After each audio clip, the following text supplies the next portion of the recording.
Stan Cotto catching that one. Both of them wearing number 29 on their backs. Well, hello once again, Portland Pickles fans and addicts, wherever you may be. Welcome to Game 2 of a special holiday doubleheaders. The Pickles are playing a couple of makeup games against the reigning, defending, undisputed West Coast League champions, the Corvallis Knights. In Game 2, leading off for the Corvallis Knights, number 10, Jonah Advincula. Batting 2, the designated hitter, number 3, Mason Lee. Batting third, playing first base, wearing number 14, Kiko Romero. Batting fourth, playing second base and wearing number 8, Eli Kennel. In the 5 spot tonight, shortstop number 12, Xander Darby. Batting sixth, playing third, wearing number 6, Spencer Scott. In the 7 spot tonight, number 11, the left fielder, Logan Johnstone. Batting 8th, Luca DiPaolo, the catcher, number 39, and rounding out the lineup, number 16, Ethan Lovelace, playing right field. Ian Lawson will be taking the mound, pitching for the Corvallis Knights in Game 2. And now your starting lineup for your Portland Pickles, 14-9 on the season. Winners of 4 in their last 5. Leading off tonight, our center fielder wearing number 29 from Washington State University, Kyler Stancato. Batting second, playing third base, wearing number 5 from the University of North Carolina, Jackson Vandenbrink. Batting third, wearing number 18, your left fielder from Washington State University, Keith Jones II. Batting cleanup. Number 1 on his back, number 1 in your heart from Long Beach State, playing second base, Eddie Saldivar Jr. Batting in the 5 spot tonight, the designated hitter from Fresno State, wearing number 3 is Peyton Allen. Behind him in the lineup, playing first base, wearing number 15 from Chico State. Give it up for Jacob Jablonski.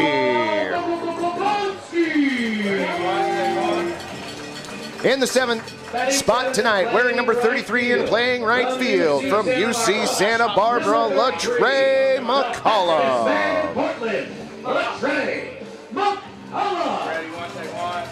Batting 8 and catching tonight, wearing number 11 from Loyola Marymount University, it's Evan Leibel. And rounding out your Pickles lineup in Game 2, playing shortstop, wearing number 34 from WSU, Kyle Russell. And on the mound to start Game 2,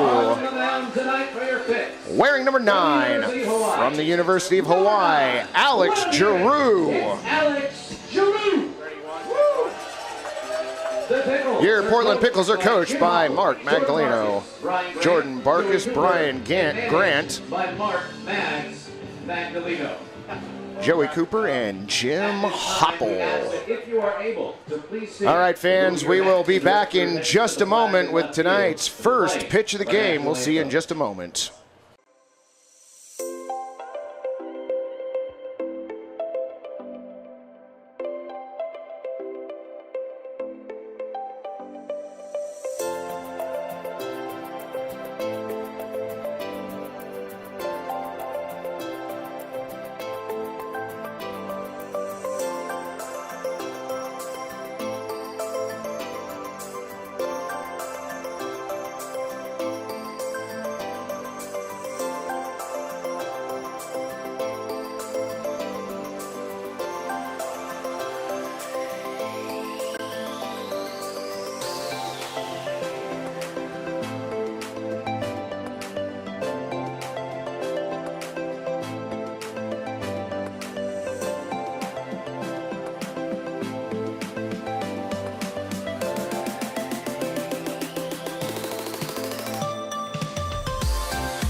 from Game 2 tonight and throughout the rest of the season. And also joining us in the broadcast booth today, Mike Parker from the Knights doing their audio broadcast. Happy to have him up in the booth with us.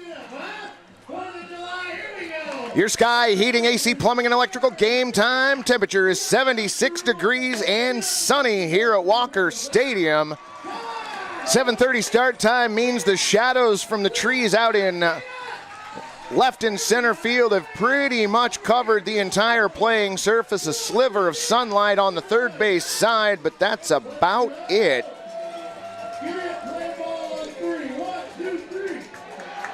Alex Giroux on the mound, gonna face Jonah Advincula, Mason Lee, and Kiko Romero to start us off.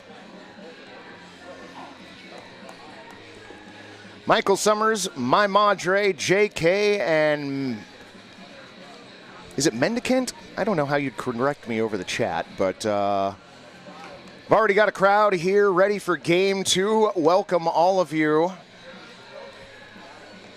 Should be a fun one. We went extras in Game 1. Pickles eventually falling in the 8th inning. Slated to go 7 here in the second game as well.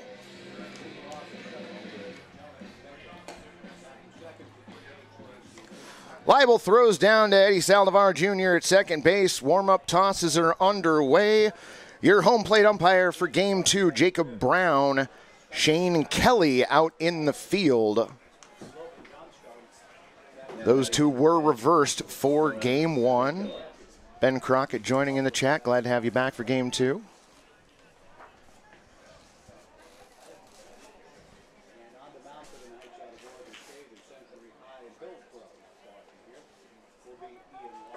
Jonah Advincula steps up for the first at-bat of the game. Giroux's first pitch of the game. 77 miles an hour, low for ball 1.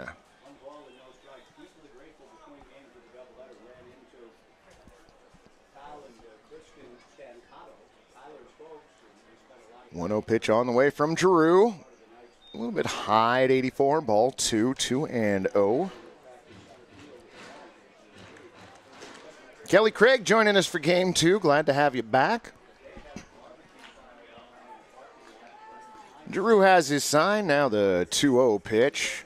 That one catches the outer part of the plate for a strike. 83 miles an hour. 2-1 now the count on the Corvallis Knights leadoff hitter. Twirls the bat around as he awaits the 2-1 pitch. Missing low at 77, ball 3. 3-1.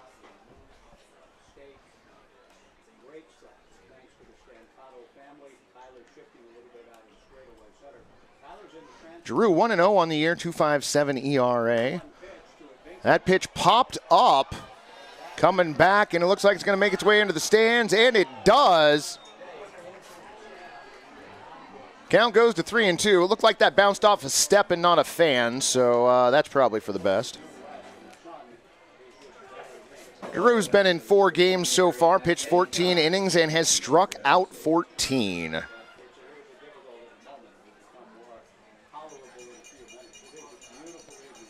Oh, Kevin Lewis is not a problem at all. He's definitely a friend of the broadcast. That one fouled at the plate. Count 3-2.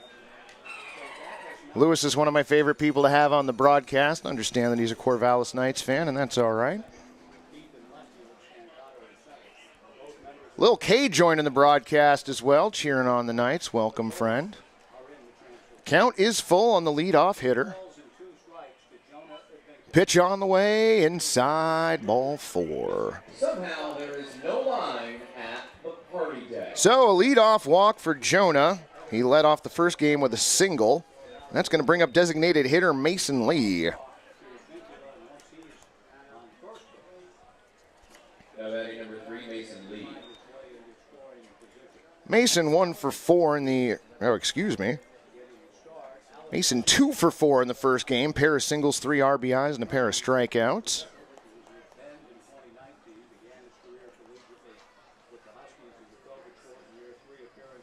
Of course you get your name mentioned if you comment, Bubba. Talk to a lot of people in the YouTube chat. Thanks for joining the broadcast. Now, is this Bubba watching from Tennessee?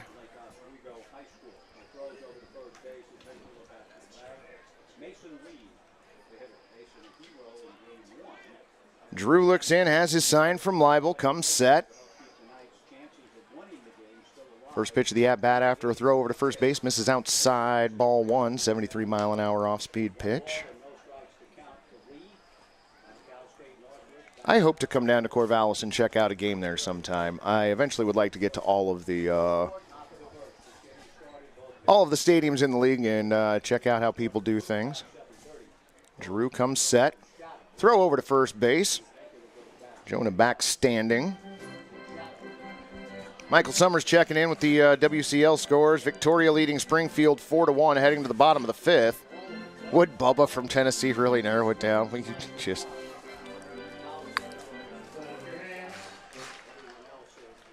Jonah lead at first base, 1-0 the count on Mason Lee. Freddie Rodriguez, his family from Sacramento, back in the chat. Glad y'all could join us again. 1-0 pitch over the outside part of the plate for a strike at 73 miles an hour. Count evens up at 1-1. What little sun there was on the infield is slowly fading away. Giroux comes set.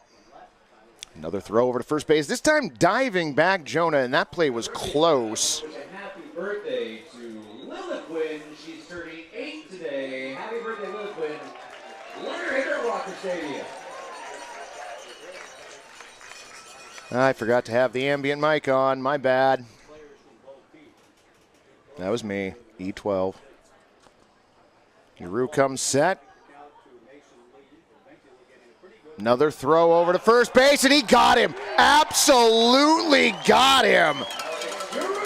Jonah picked off of first base. Giroux's got a great pickoff move, and you got to see it right there. It was a little hot. That's fair.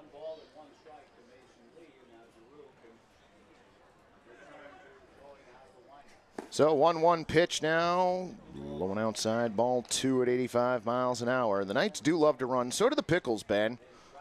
Both of these teams like to take their opportunities on the base paths, and I cannot blame them. Both teams have a number of players with some speed. Giroux now the 2-1 pitch. 84 miles an hour in the bottom half of the strike zone. Count evens up at 2-2. Kiko Romero on deck.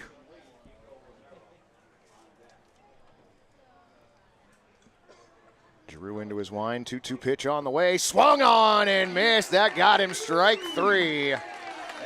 Mason Lee down on strikes for the first strikeout in game two. Live tonight. Everyone will leave Walker Stadium with a coupon for a free slice of Atlas Pizza. All right, so those of you that have hung around the broadcast for a while know that if the Portland Pickles pitchers get 5 strikeouts, everyone in attendance goes home with a free slice of pizza. I'm just curious, if you were here for game 1 and stick around for game 2 and it happens in game 2, do you get both slices of pizza? Gary's saying yes. I like that. Yeah, all right. Press box is in agreement. You get 2 slices of pizza if you stuck around for the doubleheader.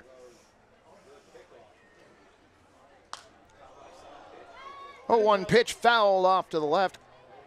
Kiko Romero quickly behind in the count, 0-2.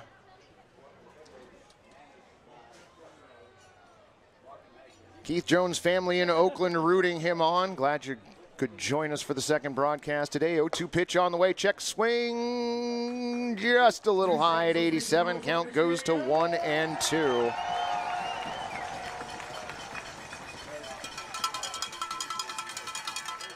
Keith would have thrown the runner out last game if he didn't leave early. I can respect that opinion, friend. 1-2 pitch taken for strike 3. 87-mile-an-hour pitch at the bottom of the strike zone. And that will do it for Corvallis here in the top of the first inning. No runs, no hits, no errors, and nobody left on. We're going to head to the bottom of the first inning. No score here at Walker Stadium. He swings and fouls it off. It'll reach the seats over back of the Tiger dugout. And the man from Walla Walla will pick up. He swings, fouling ball, stopped by Trubit for the second one, relay to first. Two for the price of one.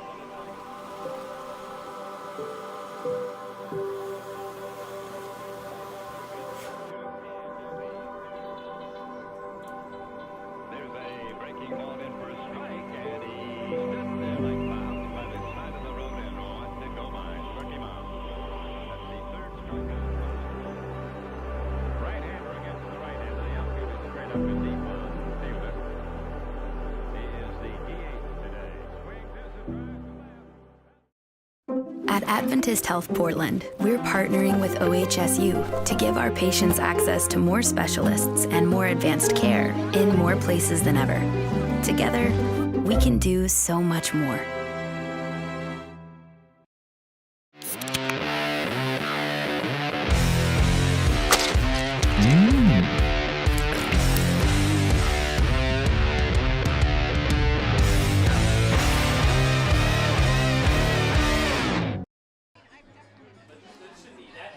All right, friends, welcome back. Mark Magdaleno out of the dugout to have a conversation with home plate umpire Jacob Brown.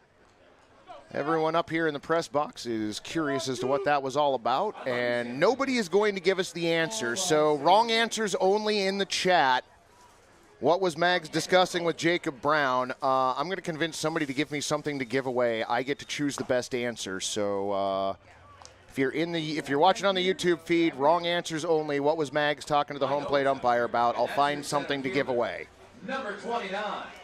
Make some noise, Walker Stadium, for Tyler Stancato. Yes, Kelly Craig asking in the chat, is Mags, the Pickles head coach, back for this game? Yes, he is. Given that this is a doubleheader, the getting ejected will be subject to review later. So he does get to coach in this game. First pitch from Ian Lawson, spoiled foul on a 90-mile-an-hour pitch. Count goes to 0-1 on Kyler Stancato. He'll be followed by Jackson Vanderbrake and Keith Jones II.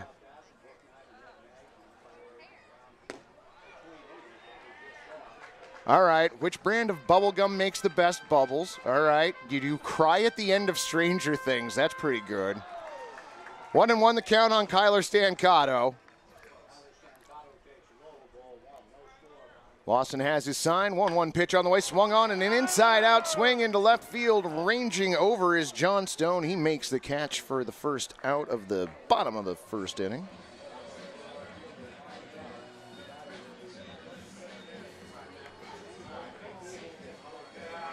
Your next batter with Mag's just letting the ump know that they restocked the beer bats. That's pretty good.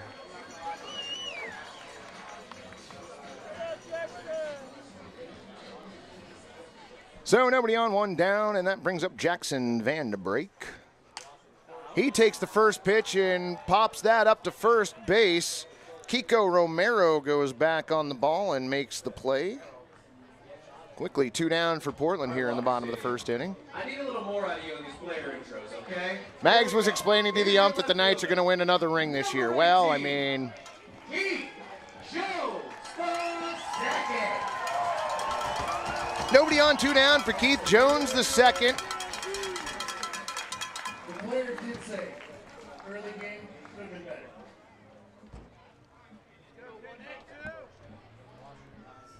Lawson goes into his wind. First pitch over for a strike at 90 miles an hour. 0-1. So in game one, we had 2 starters that worked extremely quickly. We'll see if that holds true here in game 2. 0-1 pitch on the way. Swung on and fouled off to the left.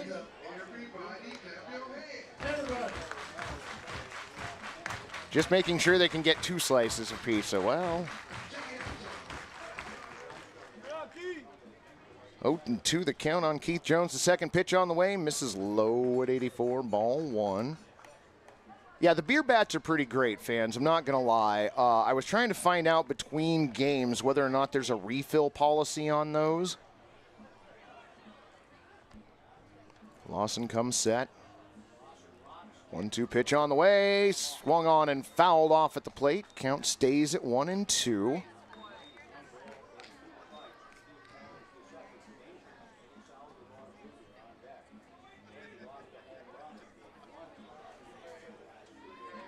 Keith Jones 1 for 4 in the first game. Takes a look at the 1-2 pitch and lines that down the left field line, but foul. Lewis Rose is chiming in. Okay, so for those of you who weren't here for the broadcast on game 1, Lewis and I were going back and forth. Lewis would like me to admit that the Corvallis Knights are better than the Pickles. Next pitch, spoiled foul on the left-hand side, and I told him that I would do it if he would admit that a Pickles game is more fun in person than a Corvallis Knights game. He admitted as such in the chat, and I will admit, Lewis, that the Corvallis Knights are 2.5 or so games better than the Portland Pickles. That pitch taken down the left field line. Is it going to stay in play? Giving chase, and no, dropping in. Keith Jones, the second, with a single. Johnstone had a long way to go, and it just dropped in. 2K cheering for his nephew, Freddie Rodriguez from West Sacramento, California. Thanks for joining the broadcast. So the man of the weekend here in Portland, Oregon, specifically at Walker Stadium, Eddie Saldivar Jr. to the plate. Jones on at first, has his lead being held on by Kiko Romero. Lawson set, first pitch of the at-bat, over at 82 miles an hour for a strike. Matthew saying that he believes Mags is supposed to be suspended for the next 2 games, and if that happens, we will probably find out tomorrow. That would be for the first 2 games against the series with the Black Bears here at Walker Stadium, as Saldivar Jr. lightly swings through a 91-mile-an-hour fastball. Count goes to 0-2.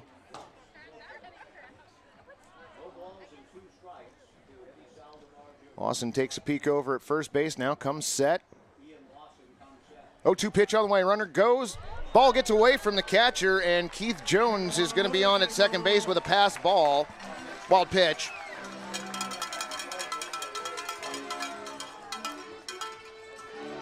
So the count goes to 1-2. Runner on in scoring position for the Pickles. 2 outs here, bottom of the first inning. Lawson comes set. Dancing off of second base is Keith Jones. 1-2 pitch at 90 miles an hour is high for ball 2. Count evens up on the Pickles second baseman, Peyton Allen, the designated hitter, on deck.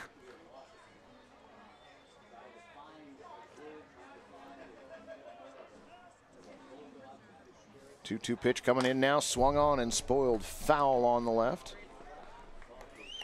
Count stays at 2-2. It was a 90-mile-an-hour fastball that was a little bit off the plate, but Saldivar didn't want to take any chances.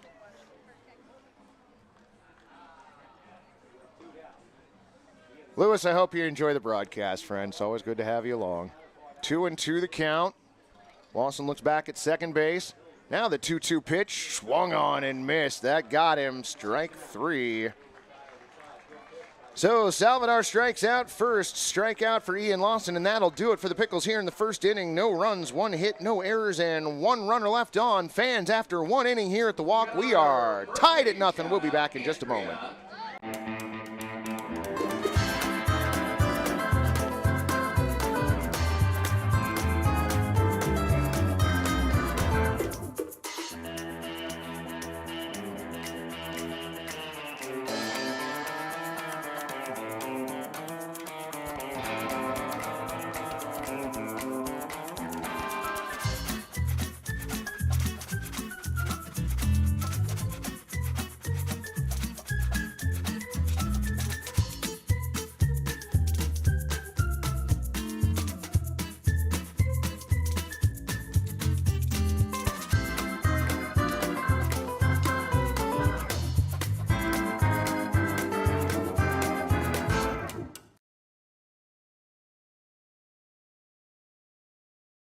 At Adventist Health Portland, we're partnering with OHSU to give our patients access to more specialists and more advanced care in more places than ever.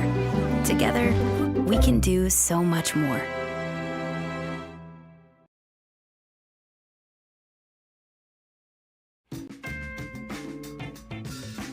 Whoa! Personal foul. What the feezy? You can't use. Number 8, Eli Kelly. All right, fans, welcome back. We are headed to the top of the second inning. It's going to be Eli Kennel, Xander Darby, and Spencer Scott.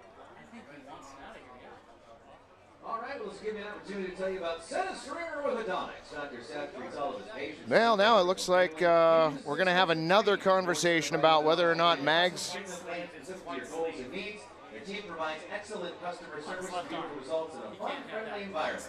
Call them at 503-228-1945. Visit them.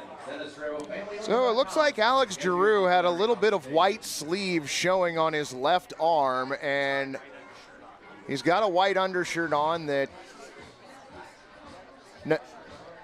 Well, now there's a question as to whether or not it's a compression shirt or not. Either way, he's being told that he's not allowed to have it exposed coming out from under his jersey. So he covered it back up with his left sleeve, and apparently that's good enough to get the game back underway.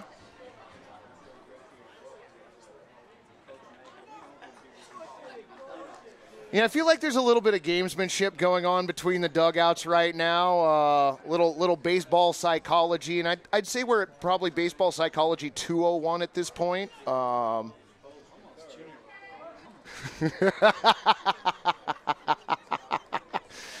all right. So Eli Kennel steps in. Giroux's first pitch to him catches the outside part of the plate at 70 miles an hour for a strike. 0-1.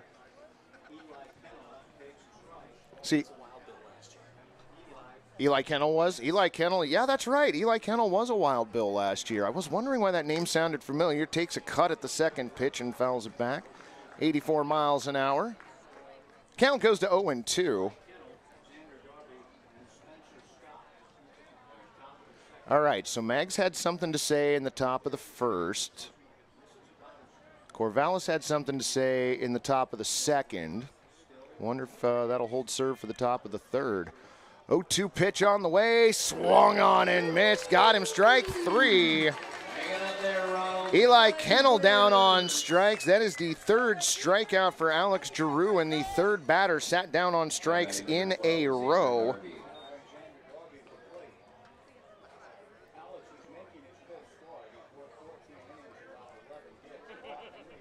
I've got my friends Heather and Michael somewhere here in the stadium.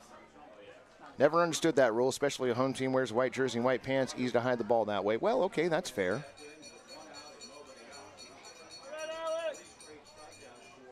Wind in the first pitch to Xander Darby over for a strike, or swung on and missed, excuse me, strike one.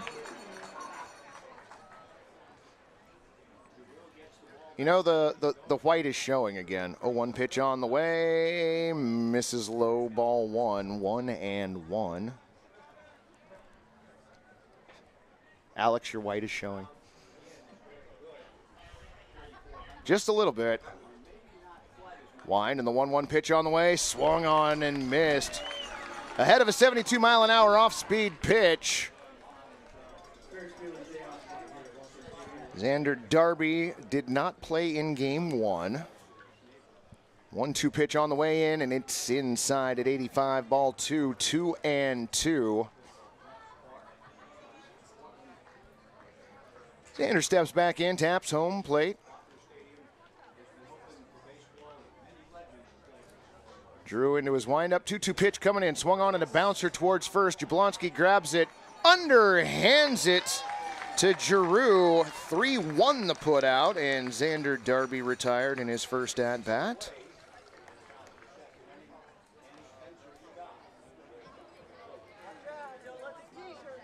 Now batting number 6, Spencer Scott.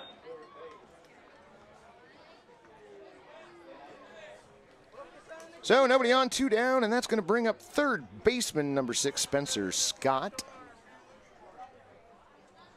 First pitch he sees from Giroux, outside and low at 84. Ball one.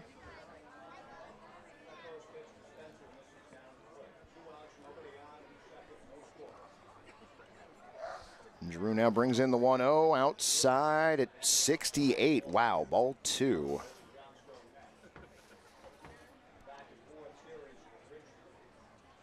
Good point, Ben. Alex is keeping his pitches down so far tonight. Behind in the count, currently 2-0 to Spencer Scott. Pitch on the way.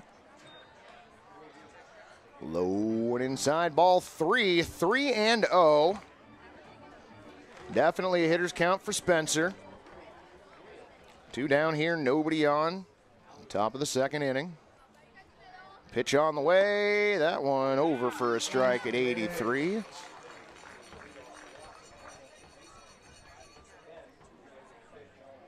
Three and 1 the count. Spencer Scott 1 for 4 in the first game with a single and a run scored, and that pitch misses low and outside for ball 4. Spencer drawing a walk.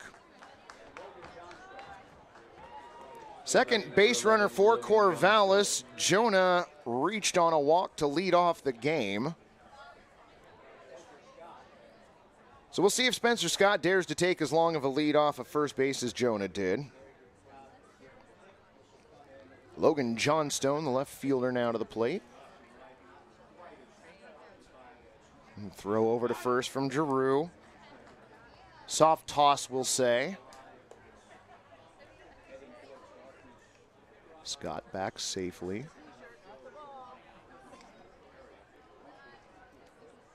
Giroux set. Brings in the first pitch of the at-bat. 84 miles an hour in the lower part of the zone. 0-1.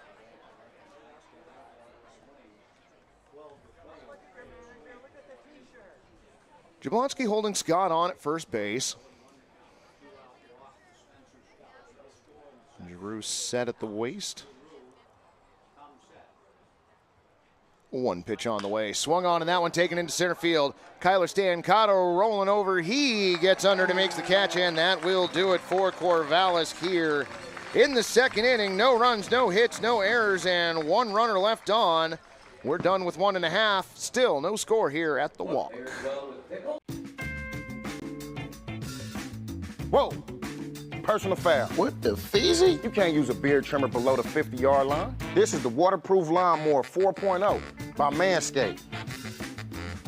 What's the difference? It's got new skin-safe technology to help reduce cuts and nicks. It's powerful, yet gentle, just like me. Dog, I appreciate you. Boop. Hey, watch out. I'm not ticklish. Get yours at manscaped.com.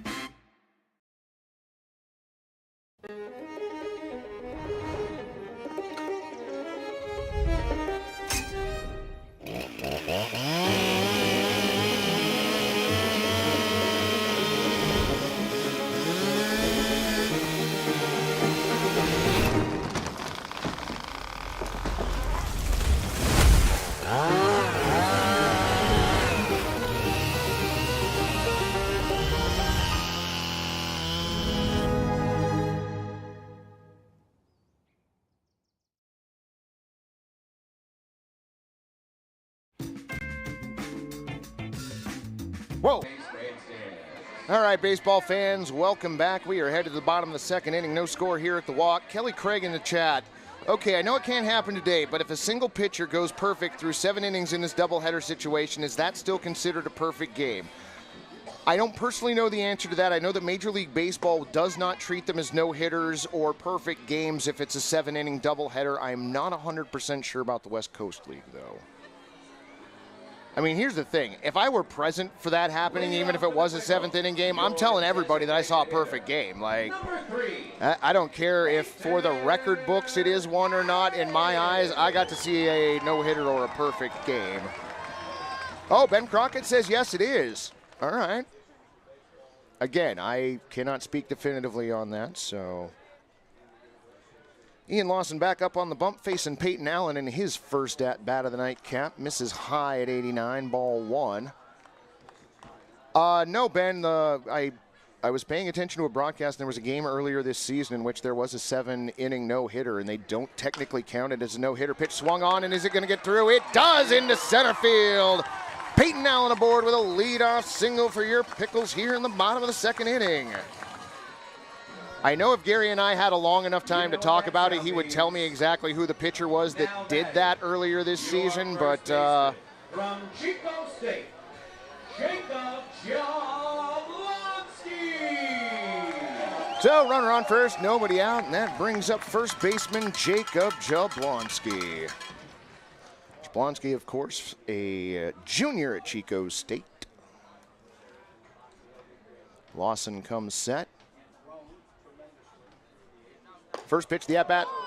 Buzzes the tower at 89. Jablonski able to get out of the way.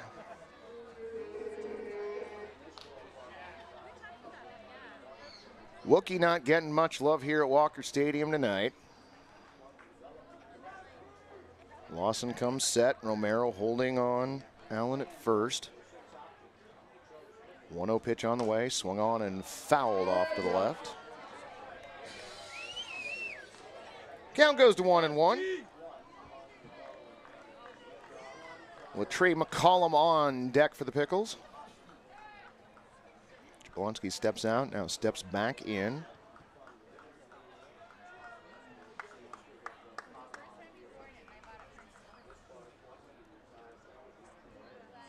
Throw over to first base. Peyton Allen dives back safely. Dylan's Hideaway Bar past center field. Get some. Picnic tables, make some noise.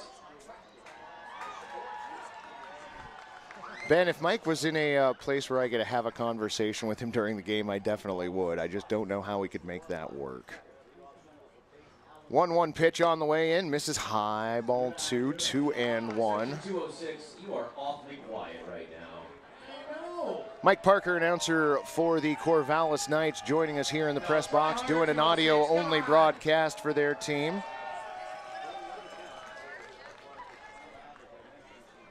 Lawson comes set.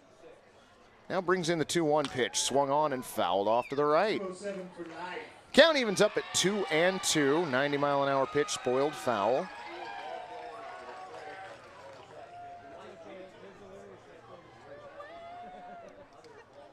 Let's go, Pickles. Let's go, Pickles. Jablonski steps back in. Allen gets his lead over at first base. Lawson peeks over to check it out. Now comes set. 2-2 pitch on the way. Called a strike. The throw down to second base, and Peyton Allen in safely, giving him a stolen base on that one. Oh, so it was strike 3. Jablonski down on strikes, caught looking. Second strikeout for Ian Lawson. Thought that was called a ball originally, but it was a late called strike. Number 33, Trey. So runner on in scoring position for the Pickles and Latrey McCollum. Fireworks going off in the background here at the stadium. Latrey McCollum from UC Santa Barbara. Lawson looks back at second. Pitch on the way, misses outside at 89 miles an hour, 1-0.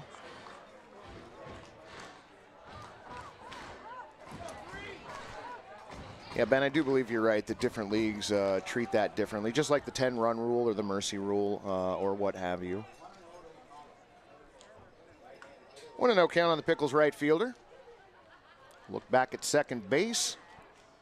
Steps off the rubber, fakes a throw. Doesn't actually release. Allen gets back.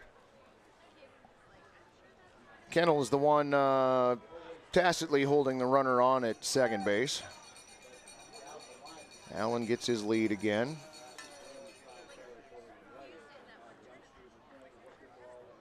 Lawson now brings in the 1-0 pitch. 90 miles an hour on the outside part of the plate for a strike. Count evens up at 1-1. Let's go, Pickles. Let's go, Pickles. Let's go, Pickles. So count 1-1. Peyton Allen on at second base, 1 out. Lawson comes set, holds, looks back at second. And again, 1-1 pitch on the way. Check swing. Did he go? He did not. 90-mile-an-hour fastball high. 2-1.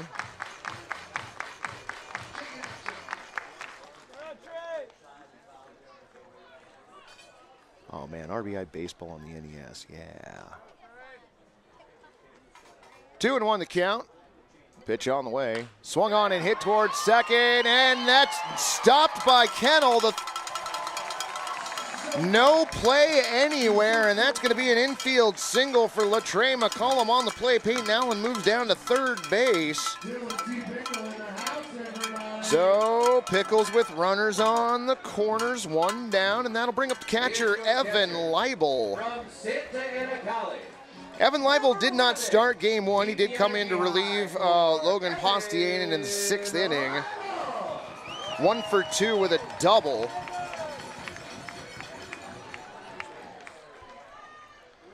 So Pickles threatening here, bottom of the 2nd inning. Leibel from Santa Ana College swings and misses at the first pitch, 0-1.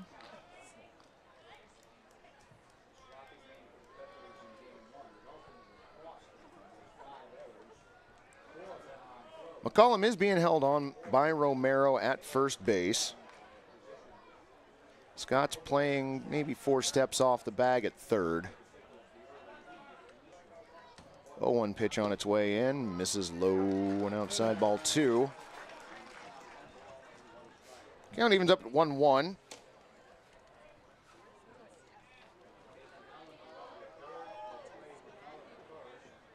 Pickles catcher steps back in now. Latrea's lead at first. Wonder if we're going to see another double steal here. Throw over to first base. McCollum back safely.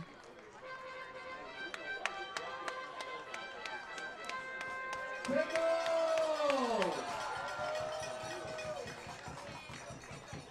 Evan, we're loving the socks. Or lack thereof. Lawson comes set. 1-1 pitch on the way. High. Throw down to third. That bounces away from the third baseman. It looked like it might have hit Peyton Allen. On the play, Latre McCollum gets down to second base on a stolen base. Perfect. So a pair of stolen bases here in the 2nd inning for the Pickles.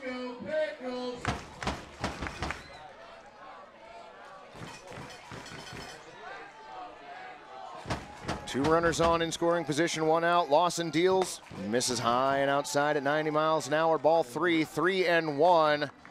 Ben, it's 311 down the right field line, 335 to dead center field, and 309 down the left field line.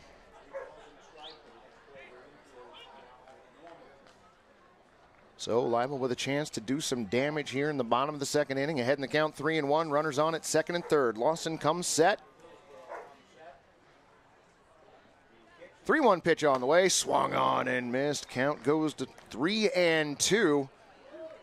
All right, this weekend has been really weird. It's not Wednesday already. I thought I heard a dog here. Okay, that wasn't just me.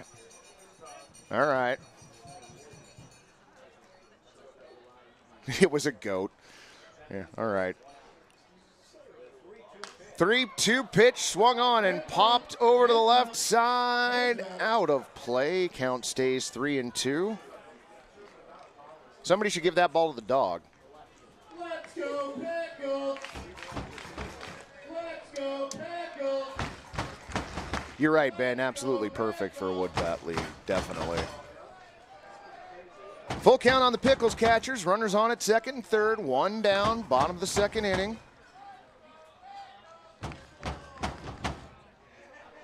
3-2 pitch on the way, swung on and fouled off into the netting again.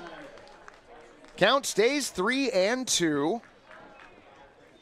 That was an 81-mile-an-hour pitch that was spoiled foul. Let's make some noise, Rocker Stadium, huh?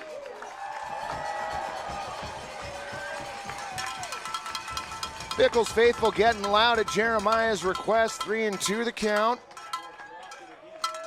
Pitch on the way, misses high, ball 4. Evan Leibel works an eventual walk, and the bases are full of Pickles. You bet, Lewis. Jacob Brown is our home plate umpire of this game. Shane Kelly is our field umpire for the 2nd game of this doubleheader.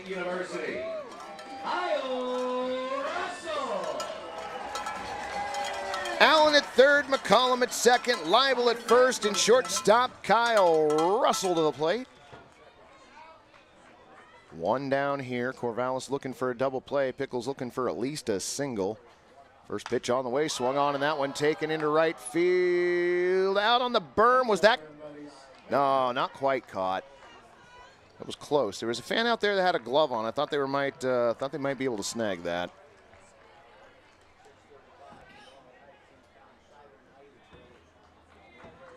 So Russell stands back in. Oh, one pitch on its way in, misses high and inside, ball one. 80-mile-an-hour off-speed pitch. Let's go Picks. Let's go Picks. Let's go Picks. Let's go Picks. Sun setting in the trees out in left center field. 1-1 pitch on the way, inside, almost hit him, ball two. 2-1. So with the sun setting in left field, the temperature's starting to slowly drop here as well. Absolutely beautiful evening here for a ball game. Really, given how many rainouts we had to start the season, any weather that allows us to get a baseball game in is great baseball weather as far as we're concerned. Lawson set, holds 2-1 pitch on the way, over for a strike at 89. 2-2.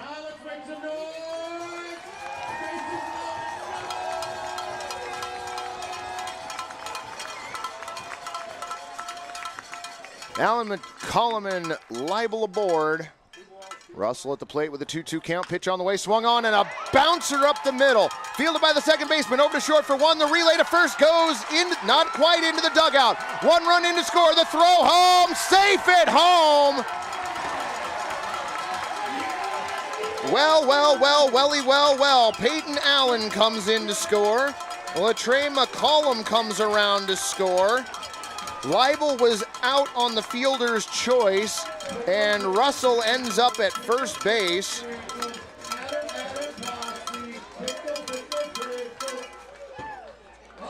Here's your center fielder, number 29, Tyler Stefano.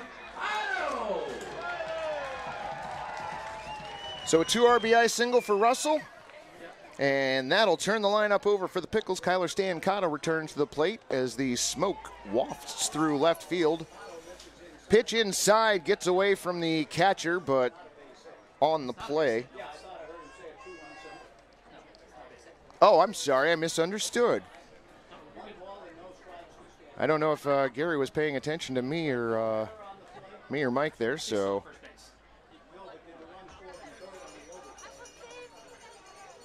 Yes. 1-0 pitch, misses low at 89, ball two.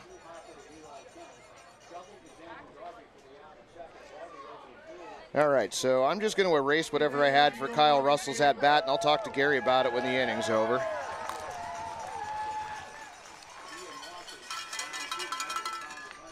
Two 2-0 the count on Kyler Stancato. Runner on at first, 2 runs in. Throw over to first and back safely is Kyle Russell.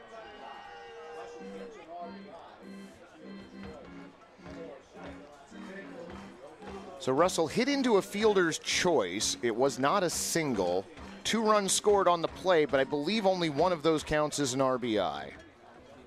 All right. There's a lot of conversations going on in this room. Wind to the 2-0 pitch on the way, swung on and fouled off to the left. Count now 2-1. So give Russell 1 RBI and a fielder's choice.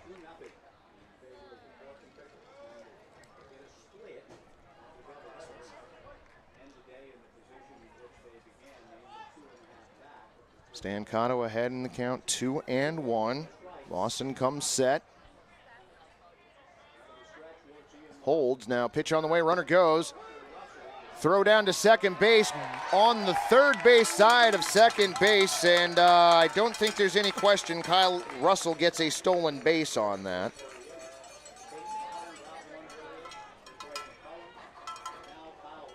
So Russell with a steal on in scoring position. Kyler Stancato with a 2-2 count on him. Howdy to Colin Hardy joining us in the chat. 2-2 count, 2 outs. Lawson comes set at the belt. Now time being called. I assume that's for the fog out in left field.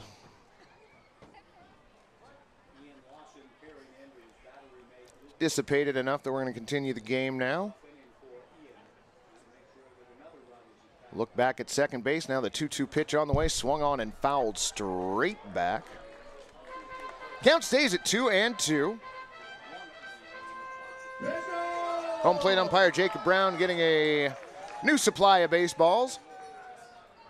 He returns behind home plate. Kyler Stancato steps back in.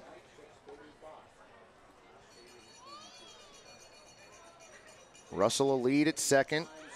Darby seems to be responsible for holding him on. 2-2 pitch on the way. Swung on and fouled off into the left tone pole. 2-2 the count. 89-mile-an-hour fastball was fouled off.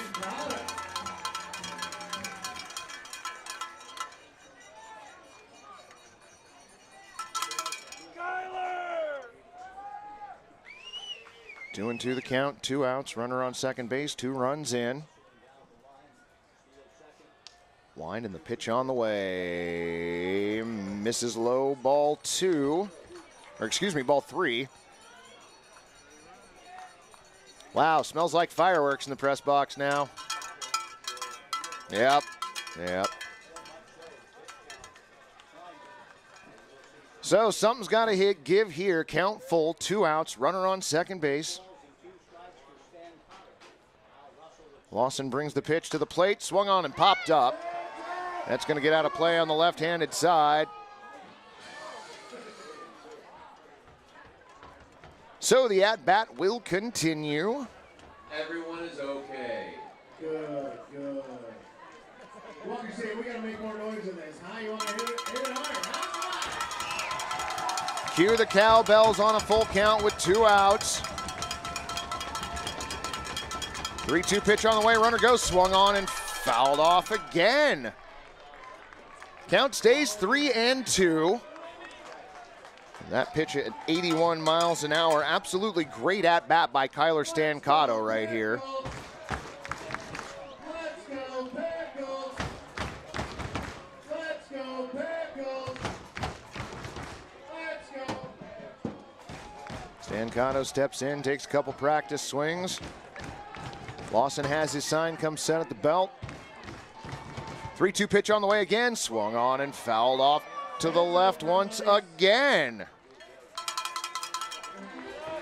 How many pitches is that, Gary? That was pitch number 10. This has been a great battle between Lawson and Stancato. Lawson driving Stancato's swing count up on the day. He comes set. Looks back at second, nobody covering. Now time called at home plate.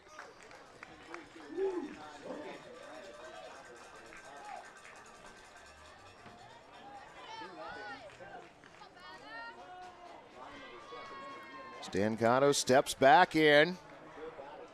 Lawson set. 3-2 pitch on the way. Swung on, and that one taken into left field. Is it going to be fair? Just foul.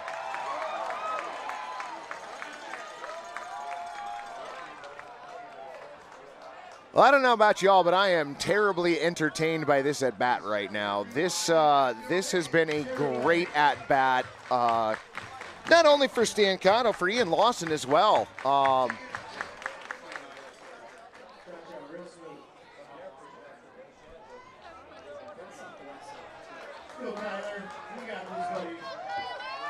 So Stancato takes his bat back. Kyle Russell returns to second base. DiPaolo comes out to have a conversation with Ian. Please pay attention while you enjoy the game. And when we yell heads up, look it up. Yeah. Look up. And no matter where you are, if you're across the street at A&P, you hear head My interpret of the conversation is something like this. You know, if you would have just walked him 3 pitches ago, this probably would be better for your pitch count. Yes. I have no insider knowledge that that's what it was, just my theory. So 3-2 the count, still on Kyler Stancato, has been for the last 4 minutes. Lawson comes set. Pitch on the way. Inside, ball 4.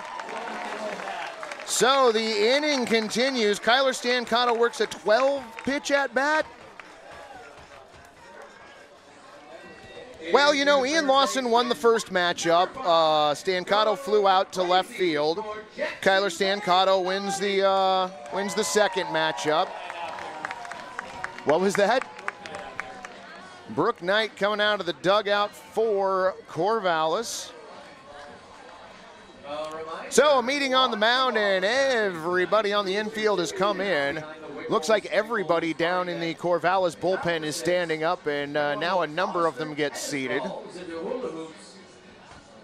And it looks like that is going to be it for Ian Lawson. Kyler Stancato doing him in with that 12-pitch at bat.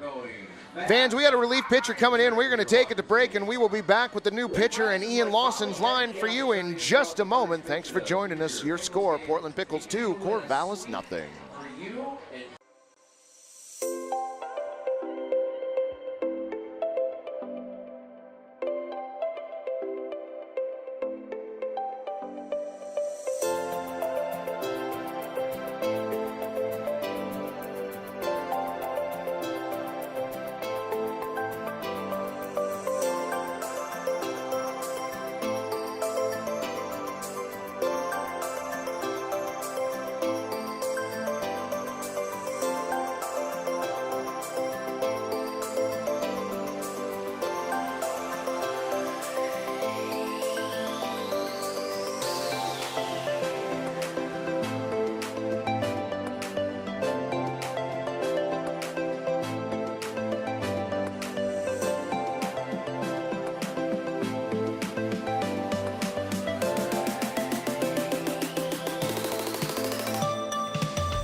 They want to talk to you.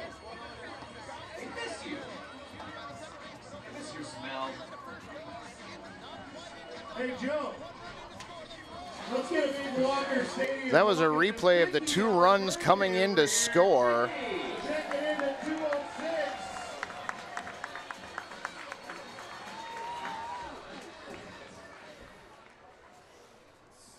Okay, here's the game from Chip. Your driver must have something going on Magdaleno's point. Yep. It might be that wristband, yeah.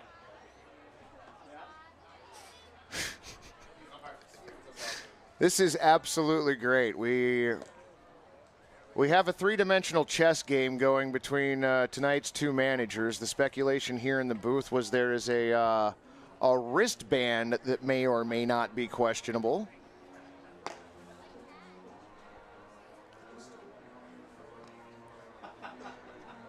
Hey, Ross, can I give something away to the chat people? Yes. All right. One bobblehead. 1 bobblehead. All right. Sweet. You heard it from Roscoe. Maybe. See, I figured if I put him on the spot when he came in the room, he wasn't going to say no to me. And I'd already told you I was all going to get you something, so ingenuity right here.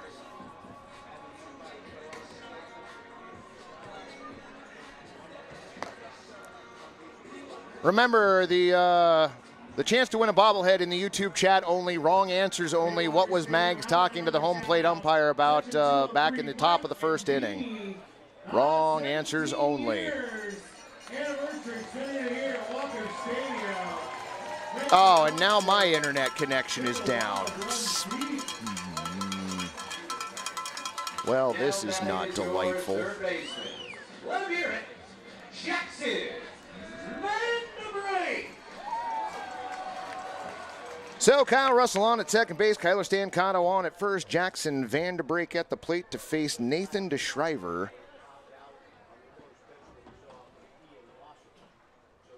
Wind, and the first pitch from DeShriver hits the inside part of the plate at 88 for strike 1.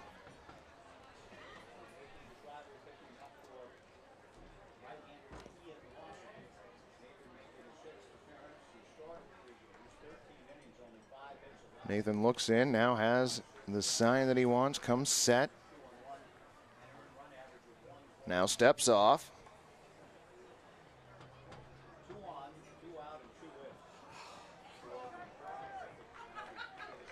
Looks in again.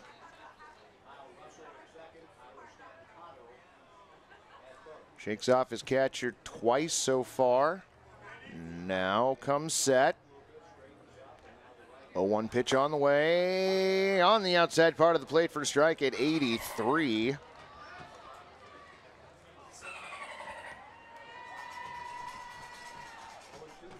Well, Team Wookie may not be here tonight, but Team Dolphin sure is. 0-2 the count on Jackson Vanderbrake.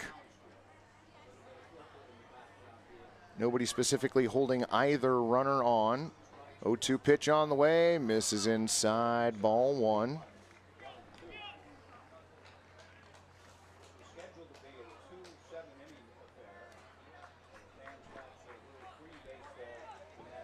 Vanderbrake steps back in, 1-2 the count.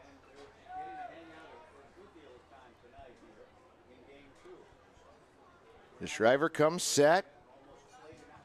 1-2 pitch on the way, misses high at 82, ball two. On the July, bases loaded, let's get loud! Now, Joe must have thought the third base coach was on third base. He is not. We do not have the bases loaded. Runners on at first and second.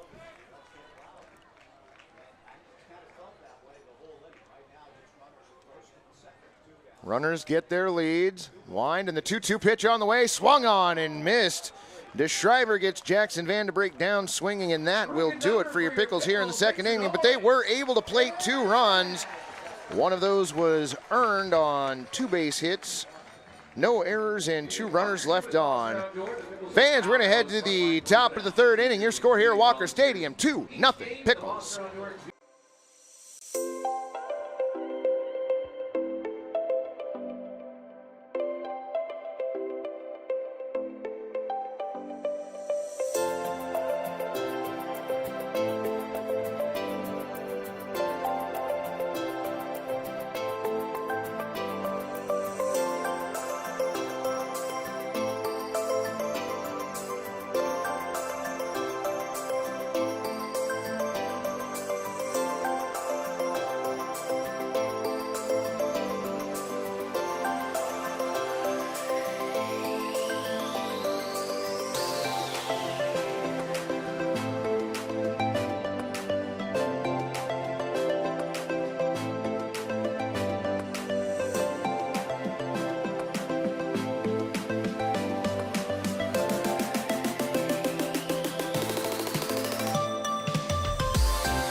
All right, welcome back, baseball friends. We are ready to start the top of the third inning. Alex Giroux back out on the mound. He's going to face Luca DiPaolo, Ethan Lovelace, and, pardon me, Jonah Advincula.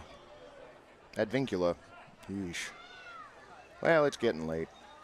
First pitch of the inning, high and inside at 71, ball one. Trying to get my internet back here so I can pay attention to the chat. 1-0 pitch on the way, and that plunked him. Hit him in the forearm. So Luca aboard with an HBP. First one of the game.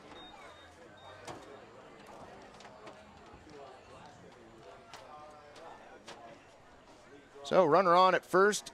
Nobody out. There we go. I'm back online now.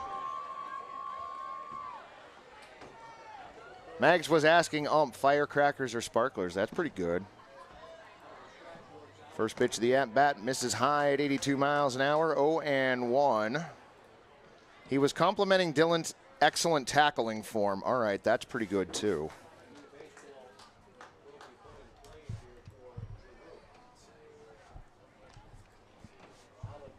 So Drew gets the ball back. Luca on at first base, being held on by Jablonski. Alex comes set. 1-0 pitch on the way, swung on and missed. Count evens up at 1-1. Should we just walk Eddie? Okay, that's... Well, now, see, that wouldn't have been Mags asking that, though.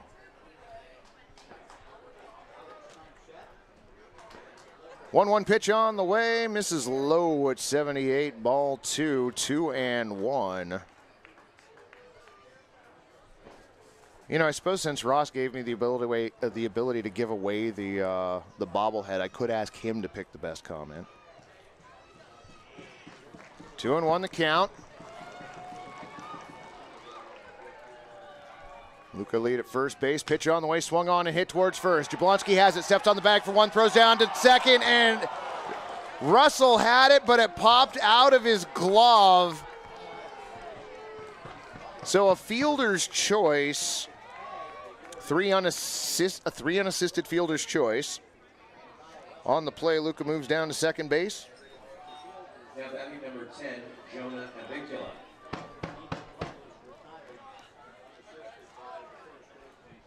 Justin in with Mags saying he was asking the umps what's for dinner after the game. Look at that, it's our Mr. Plywood picnic area out there and the Portland Pickles bullpen area. So many fans down the left field line on the berm. Look at that. We have had an absolutely packed Walker Stadium this weekend. Coming down the third base line, headed towards the Wickles Pickles party deck. We are high above there in the press box. Now down the first base line. Jonah steps back in. Luca lead at second base. First pitch of the at-bat, misses outside at 71, ball 1.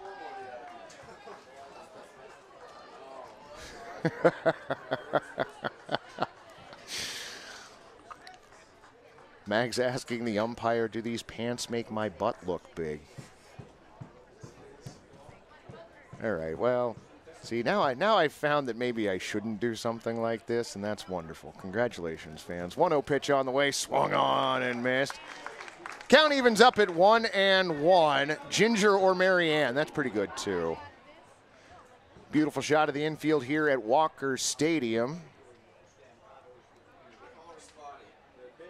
Jonah steps back in.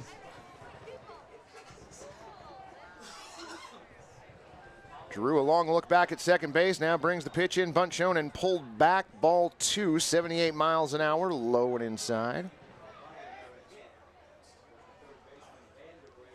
Lights are on here at the walk. 2 balls, 1 strike to count, 1 out, runner on second. Pickles with a 2-0 lead as we play here in the top of the third inning. Remember, this is a 7-inning, more or less, game. That one over for a strike. Count goes to 2-2.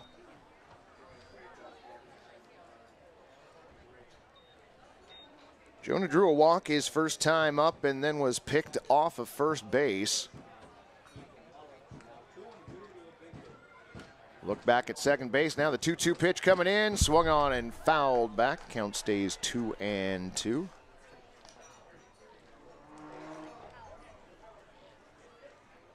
Walker Stadium, let's make some noise. We got 2 strikes. Huh?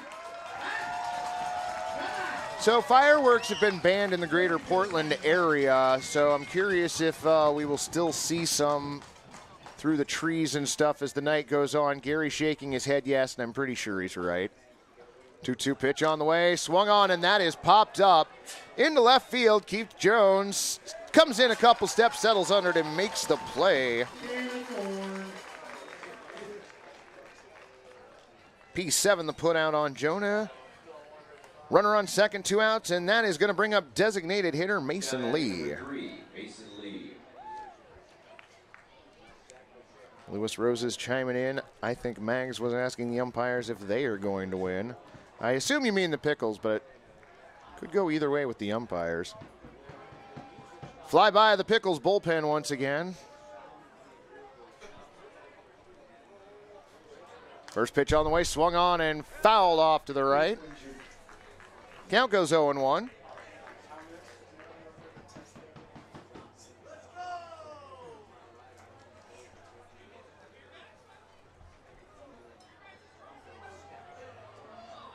Kind of wondering if everybody at the stadium has just kind of had enough food to eat and it's all settling in and they're sort of in that trance. Look back at second. 0-1 pitch on the way from Alex. Low at 84. Ball 1, 1-1.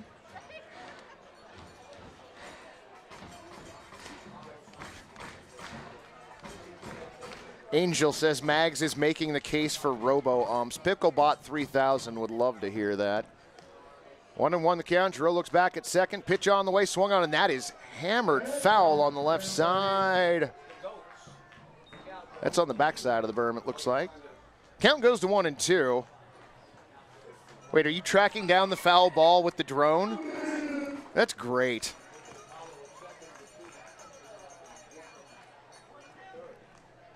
So Mason Lee steps back in, runner on at second base, 2 outs. Pickles with a 2-0 lead as we play in the top of the third.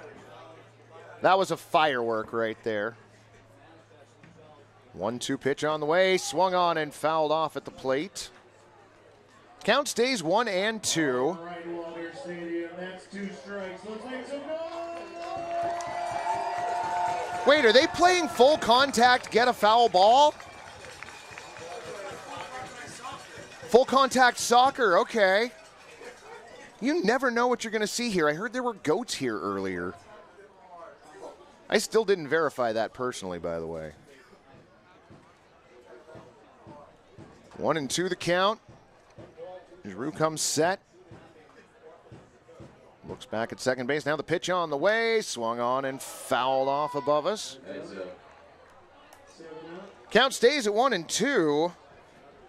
Is that pitch number 7 of this at-bat, Gary? This will be 6. Okay, the one coming up is 6.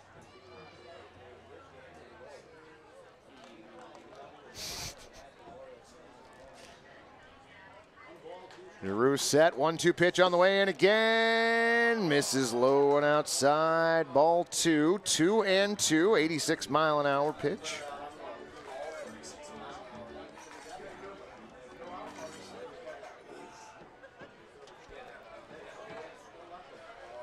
You know, I'm not going to lie, fans. It's getting a little loopy up here in the broadcast booth. 2-2 the count. Giroux set. Pitch on the way. Swung on and hit towards short. Russell over to Jablonski, and that will do it for Corvallis here in the third inning. No runs, no hits, no errors, and 1 runner left on. We are through 2.5 full innings here at Walker Stadium. Your Pickles lead by a score of 2-0. It's Marion's biggest sale of the year. Kerosene carpet and waterproof flooring, only $1.99 a square foot. Area rugs, 20% off. Remnants, 50% off. Over 500 rolls of carpet.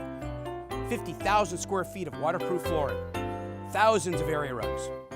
Hardwoods, sheet vinyl, carpet tiles, bound rugs, runners, and so much more. Nobody has more flooring than Marion's, and it all comes with a low price guarantee. In Portland and Wilsonville, hurry in.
Oh, welcome back, baseball fans. This is the point of the evening, where things start to get a little bit rummy. Yeah, the drone has been brought out.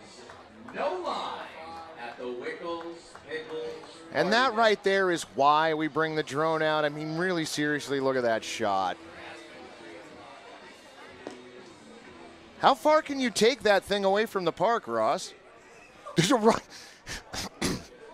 See, here's the thing. Ross is going to get that further away from the park than he can get it back, and he will send an intern out to get it back.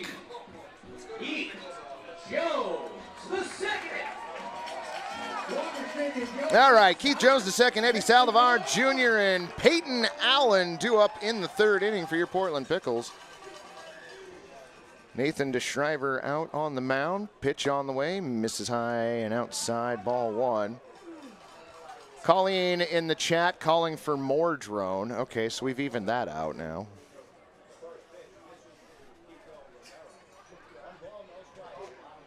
Okay, how many blocks away are you now, Ross? 1-0 pitch on the way, inside, ball two, 2-0.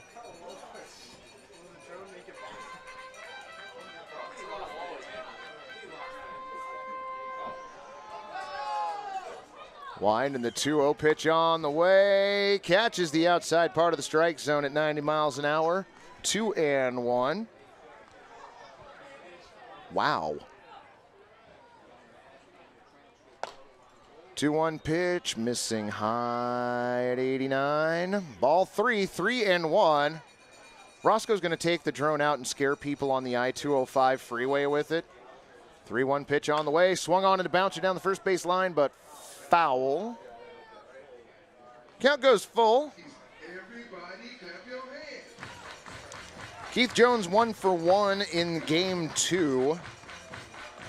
Singled, advanced to second on a wild pitch, and that's where he ended the first inning. 3-2 pitch misses high at 89, ball 4. So Jones works a walk to lead off the third inning.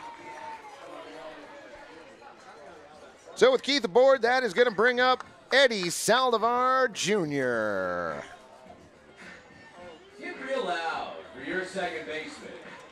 Number 1, Eddie Saldivar Jr. That's right, Eddie Saldivar Jr. wearing number 1 on his back because he is number 1 in your heart. 370 on the season. First pitch missing to him outside, ball 1. A pair of home runs, 11 RBIs. He came home from the road trip, which he debuted on with only 4 RBIs. Doubled it in the last game against Victoria. And picked up 3 more since then. Fouls off that pitch. Count now 1-1.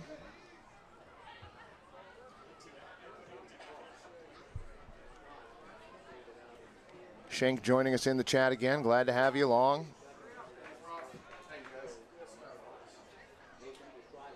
DeShriver set.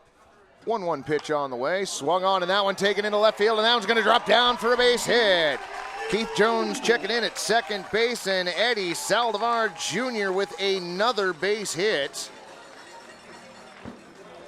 I don't want to put words in Eddie's mouth, but I get the feeling that he likes batting Bring here. a higher love to the plate.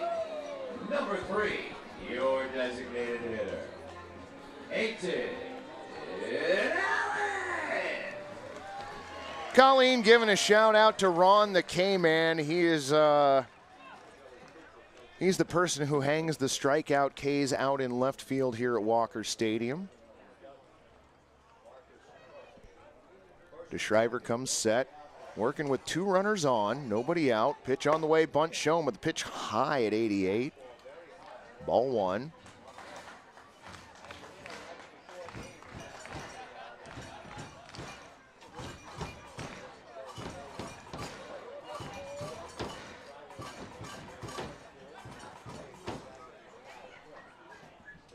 DeShriver set.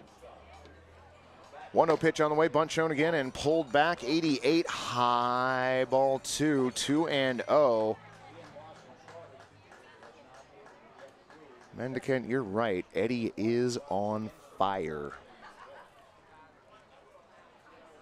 If you're ever a spot where you can come to the stadium, find me so I can make sure that I'm pronouncing your name right. I feel awful about that. 2-0 pitch on the way. Bunt shown again, and the pitch still high. That one at 86. So Peyton Allen has worked himself a 3-0 count. Be interesting to see if he's given the green light here. Eddie was earlier tonight. 3-0 pitch on the way. Hit him square in the numbers. Or since it's Peyton Allen and he's wearing number 3, the number. So Keith Jones, the second, checks in at third base. Eddie Saldivar Jr. moves down to second. Peyton Allen aboard with a walk. Jacob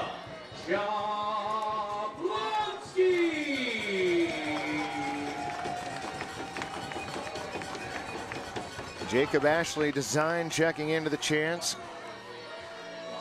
We're going to introduce him again. We're going to do it again. Mound visit. Infielders staying put. There is somebody warming up down in the Corvallis bullpen. Only one arm up and throwing, it looks like.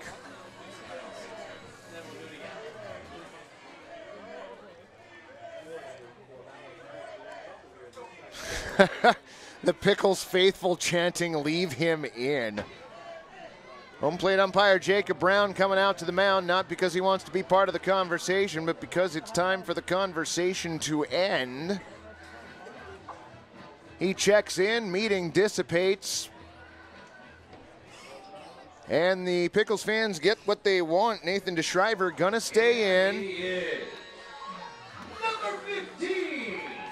Right here at Walker Stadium, Jacob Jablonski. So you hear the reaction for first baseman Jacob Jablonski coming up to the bat with the bases full of Pickles and nobody out. First pitch from DeShriver catches the outside part of the plate at 87. 0-1.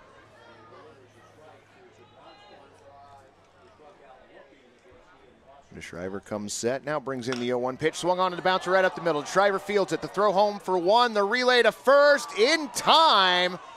The very rarely seen 1-2-3 double play.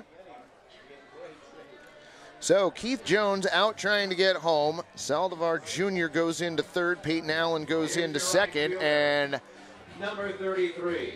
that was a big kick to the Pickles' chance to score here in the third inning. They still do have runners on at second and third, and now it's Latrey McCullum to the plate.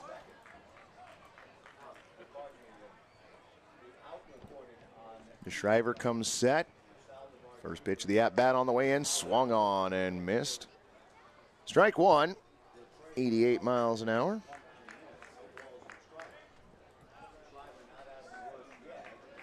McCollum steps back in, twirls the bat once. DeShriver has his sign. 0-1 pitch on the way. Swung on and bounces down the third base line. That's going to be fair. Grabbed by the third baseman. Long throw over to first. Not in time. RBI single. Ball gets away from the first baseman. The throw to home plate and safe. Coming in to score from second base, Peyton Allen. So Eddie Saldivar Jr. in to score. Peyton Allen in to score. Latrey McCullum given a single.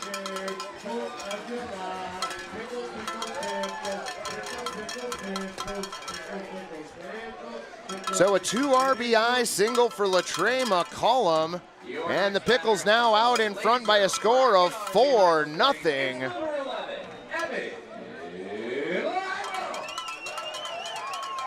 So Evan Leibel now at the plate with Latrey McCullum on at first base. DeShriver's first pitch of the at-bat misses, catches the outside part of the plate at 82, 0-1.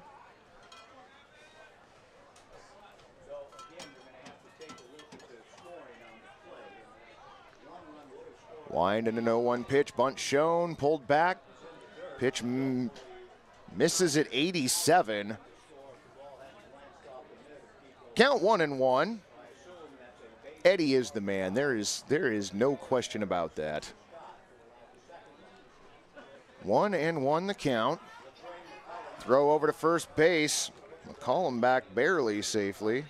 Kiko Romero holding him on at first. Nice move by DeShriver. So Leibel steps back in. Another look over at first base. Pretty lengthy lead by Latre. Pitch on the way. Oh, missing ball 2. 2-1.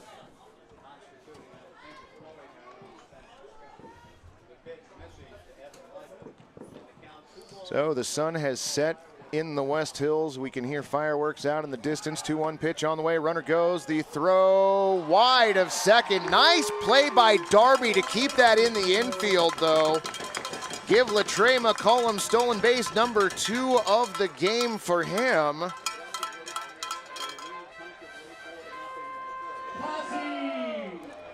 I don't have Latre as being given a stolen base in game 1, so. And now we've got Mags out for a conversation.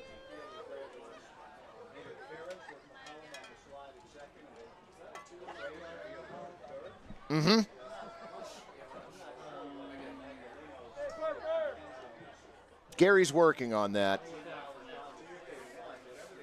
All right, so Mags had a conversation with Shane Kelly. Shane Kelly now coming down the third base line and having a conversation with Jacob Brown. Corvallis is going to use this as an unofficial not mound visit because it's not happening on the mound, but the pitcher, DeShriver, coming out to talk to DiApollo. 207. Make some noise, 207. Where you at, huh? Huh? I heard we got some special guests over here. Sue and Bruce? Where's Sue and Bruce at? 47 years. So your Pickle Finance numbers of the game so far for the visiting Knights as we play here in the bottom of the third inning. No runs, no base hits, and 1 error. For your Portland Pickles, 4 runs on 5 hits, no errors. So it doesn't appear as though anything has changed. Latre McCollum on at second base. Evan Leibel at the plate. Count 3-1. Pitch on the way. Swung on and missed. Count goes to 3-2. 87-mile-an-hour pitch. So McCollum lead at second base. Leibel with full count.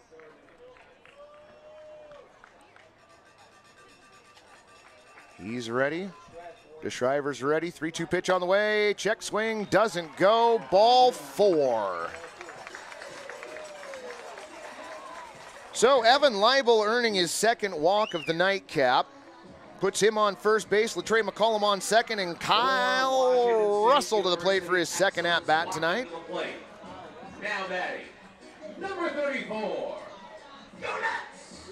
Kyle Russell.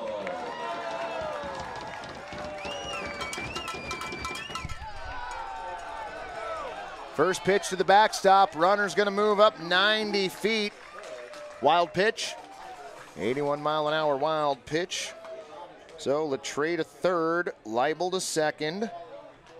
And now we got a mound visit, and I'm going to guess that that'll probably do it for DeShriver. Yep, DeShriver walking off the mound, and I'm going to take a look at one of the replays from tonight here real quick.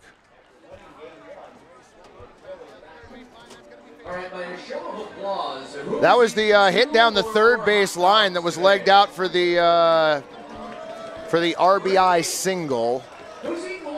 One run on that single. That was by Latre McCollum. So he's been given 1 RBI on that.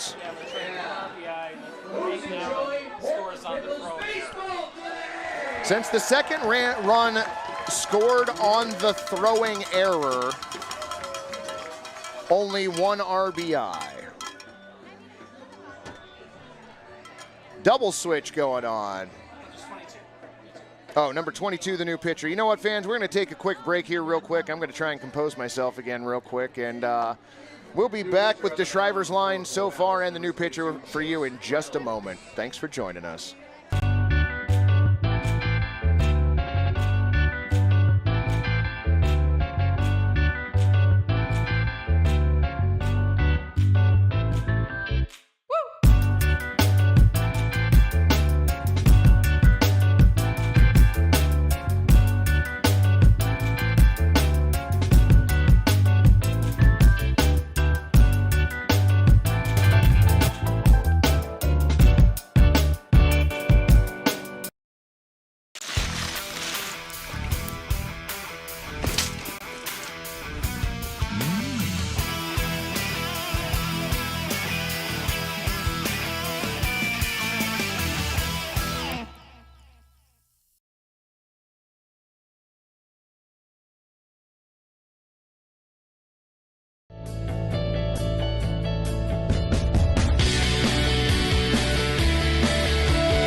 Friends, welcome back. On the mound now for Corvallis, number 22, Chase Reynolds. Nathan DeShriver still responsible for the runners out on second and third. Reynolds brought on to face Kyle Russell. First pitch of the at-bat, misses high, pops out of the catcher's glove, but not far enough for anybody to advance. Latrey McCullum on at third, Evan Leibel on at second base, Kyle Russell at the plate. Nathan DeShriver, one full inning pitched, gave up 2 hits. He's given up 2 runs so far, one of those earned. Still responsible for the 2 runners on base, walked 3 and struck out 1. 2-0 pitch on the way, swung on and missed. 85-mile-an-hour pitch on the outside part of the plate. Count goes to 2-1.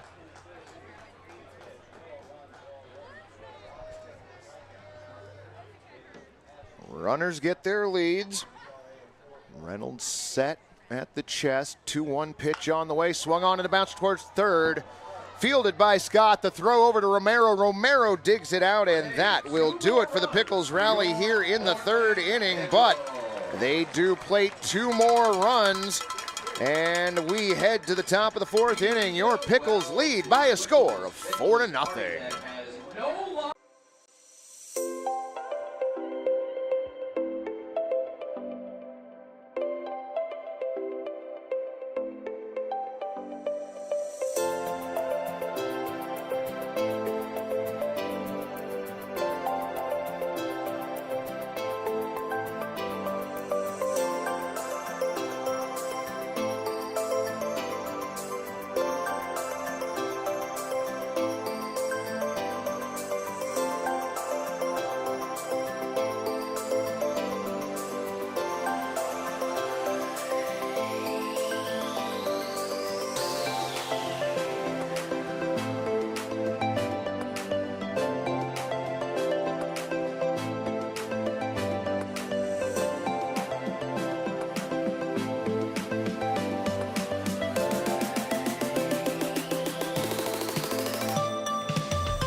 Welcome back, baseball friends. We are ready to head to the top of the 4th inning. Alex Giroux back out on the mound for your Pickles.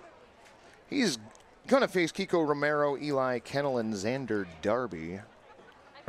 First pitch on the way, a little bit outside at 66 miles an hour. Holy cow. 1-0. The ambient firework noise rings in the background here at Walker Stadium. 1-0 pitch on the way, missing high, ball 2. 2-0. Giroux's got 3 strikeouts so far, struck them out all in order, ending the first and starting the second. Goes into his mind, 2-0 pitch on the way. Catches the inside part of the plate for a strike at 83 miles an hour, 2-1.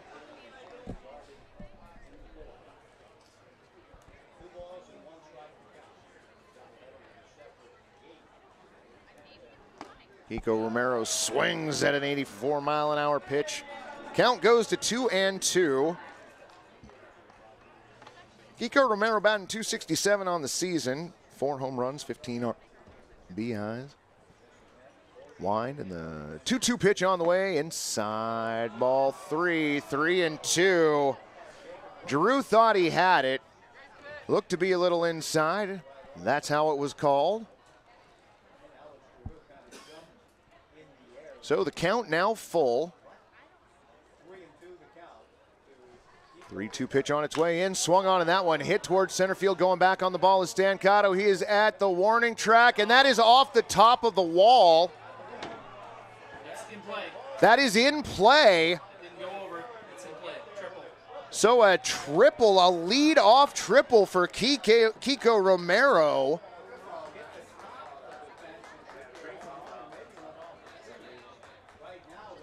So that was off the top of the fence.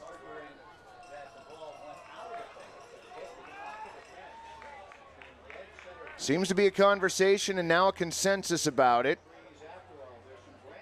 Well, maybe not.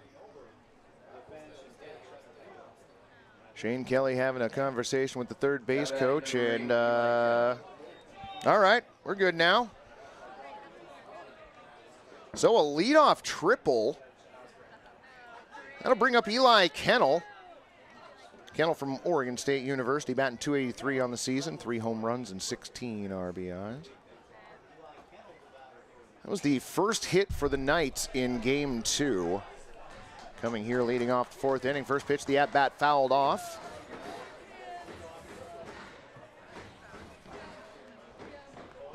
Kennel steps back in. Giroux comes set. 0-1 pitch on the way, swung on, and that one popped into left field, giving chase Keith Jones, but that is going to be out of play. Way to make a play. Count goes to 0-2, and the fan caught that? Nice. All right. Was it a bare hand grab? Okay, did have a glove. All right, all right. I'm going to say that bare hand grab, that's a little gutsy. 0-2 pitch on the way, swung on and fouled off. Count stays 0-2. So Xander Darby on deck for the Knights.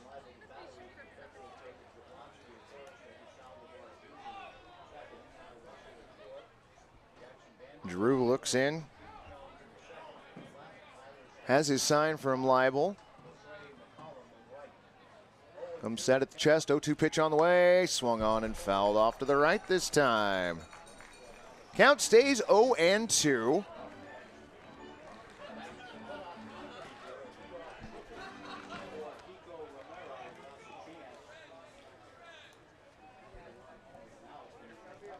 Kennel steps back in. Giroux stares over at first base. Wind and the 0-2 pitch on the way. Swung on and hit towards second. Fielded by Saldivar. The throw over to Jablonski. 4-3 the putout. Kiko Romero comes home to score.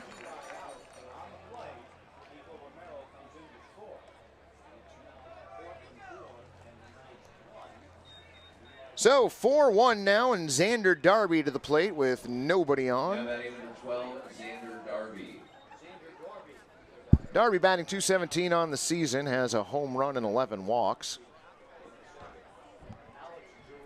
First pitch of the at-bat, 85 miles an hour on the outside part of the plate for strike one.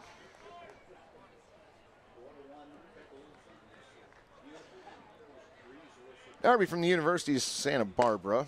Next pitch misses, over for a strike, 0-2.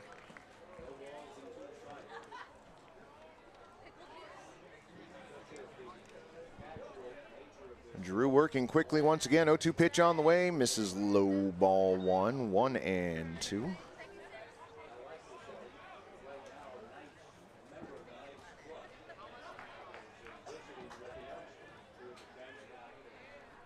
One-two pitch on the way, misses low and inside, ball 2. 75 mile an hour off speed pitch that the bottom completely fell out of.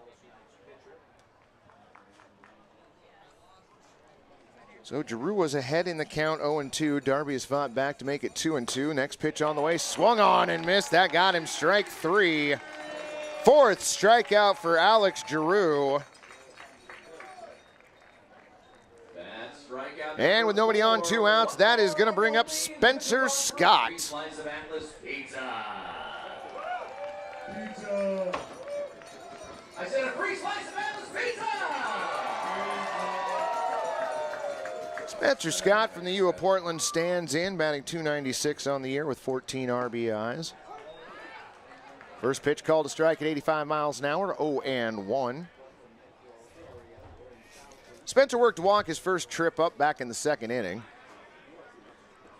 As he awaits the 0-1 pitch, Check swing did not go. Ball 1. Pitch low at 70 miles an hour.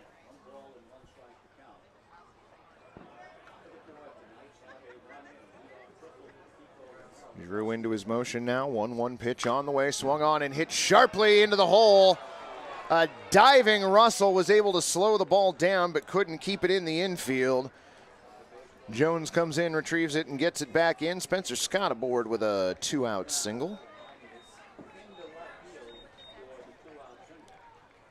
So with 1 on and 2 out, that's going to bring up left fielder Logan Johnstone. Mags out of the dugout now. We have had a couple arms throwing in the bullpen. I think that's number 8 down there.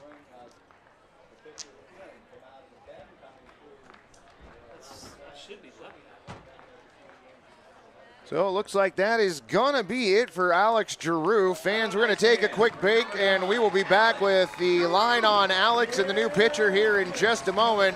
Your score at Walker Stadium, Pickles 4, Corvallis Knights 1.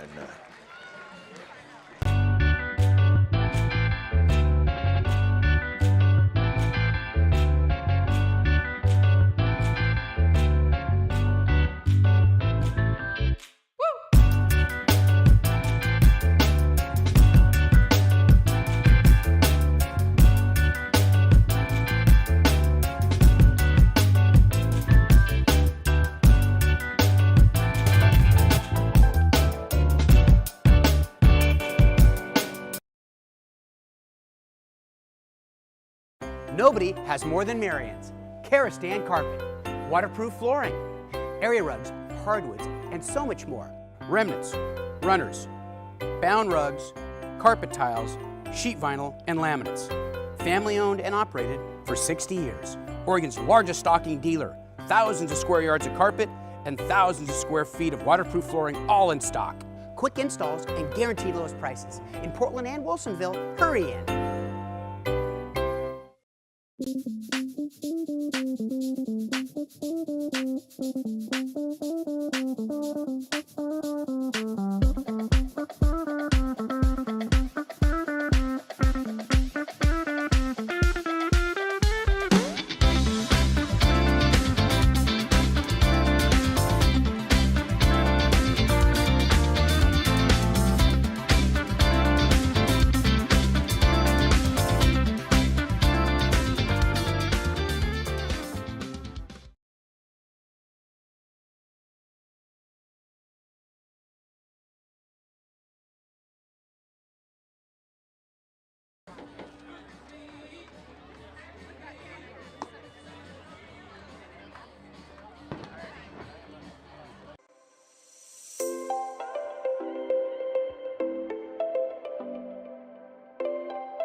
Giroux comes set. All right, fans, welcome back. You are getting to take a look at the pickoff first base, and he got him. Absolutely got him. Base. And a great play that it was. So Oscar Lepe, number 6, on to take over for Alex Giroux. Giroux's gone 3 2/3 innings, gave up 2 hits, walked 2 batters, struck out 4 through 69 pitches. Has not given up a run, but he is responsible for Spencer Scott on at first base. Oscar Lepe on in relief, a junior at the University of San Francisco. The left-hander with an 0-1 record, 3.17 ERA in 5 games and 5 2/3 innings pitched. Has struck out 4 and walked 3.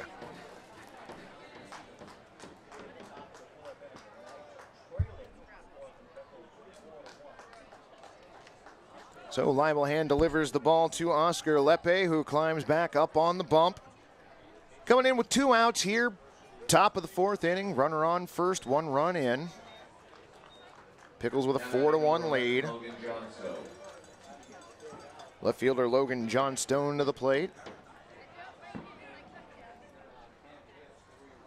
Lepe takes a long look over at first base, then delivers an 89-mile-an-hour fastball that misses low and outside, ball 1.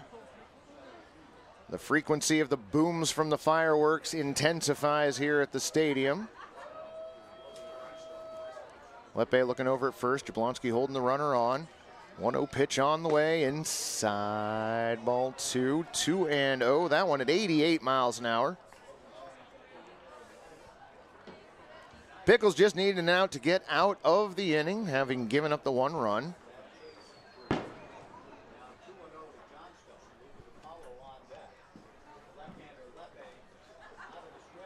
Wine and the 2-0 pitch on the way, swung on, and that is hammered towards first, and that one eats up Jablonski on the play. Spencer Scott going to truck into third base. Logan Johnstone aboard with a single. So back-to-back singles by the Knights.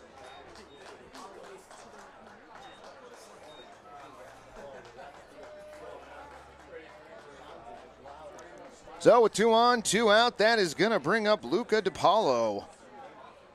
Now batting number 39, Luca DiPaolo. Luca hit by a pitch back in the 3rd inning. This is second trip to the plate in the nightcap.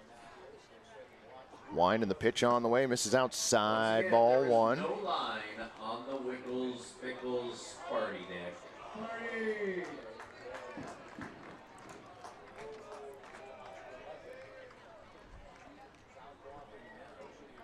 Lepe comes set. 1-0 pitch on the way. Throw down to second base. A little bit high. Runner from third did not go. So we're giving Logan Johnstone a stolen base. Luca DiPaolo now with 2 runners on in scoring position. Pickles with a 3-1 lead, 4-1 as we play here in the top of the 4th inning.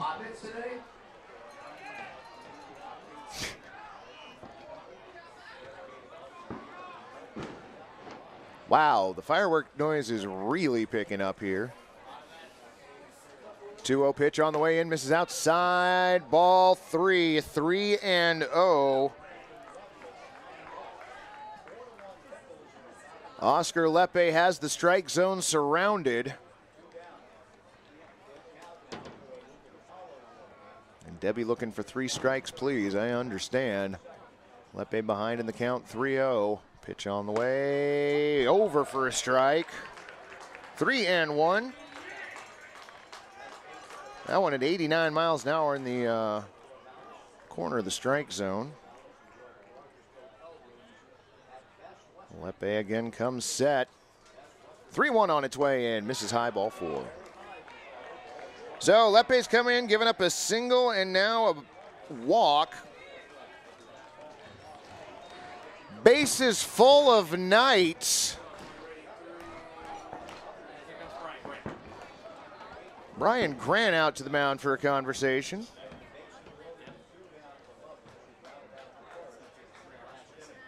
I'm always curious what these conversations are like.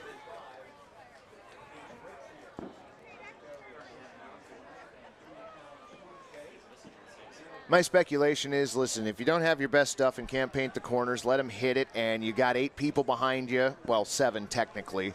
You got 7 people behind you. See what happens. All right, what are you two laughing about? Nothing? All right. See, we got a pinch runner at second base or first base? For the catcher. Okay, so Luca DiPaolo being lifted for a pinch runner, number 5.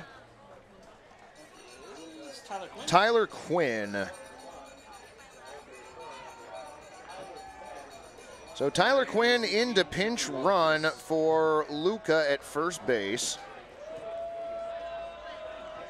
Oscar Lepe now, first pitch of the at-bat, bends in, 77 mile an off-speed pitch for a strike, 0-1. Lights definitely taking effect here at Walker Stadium. Outfield shrouded in a little more darkness than it was earlier. 0-1 pitch on the way, swung on and missed. Count goes to 0-2. Another off-speed pitch from Lepe. Pickles faithful here at the walk, looking to make some noise. Want to get their team off the field, having only surrendered the 1 run. Lepe stares in, has his sign, comes set. 0-2 pitch on the way in, misses low and outside, ball 1.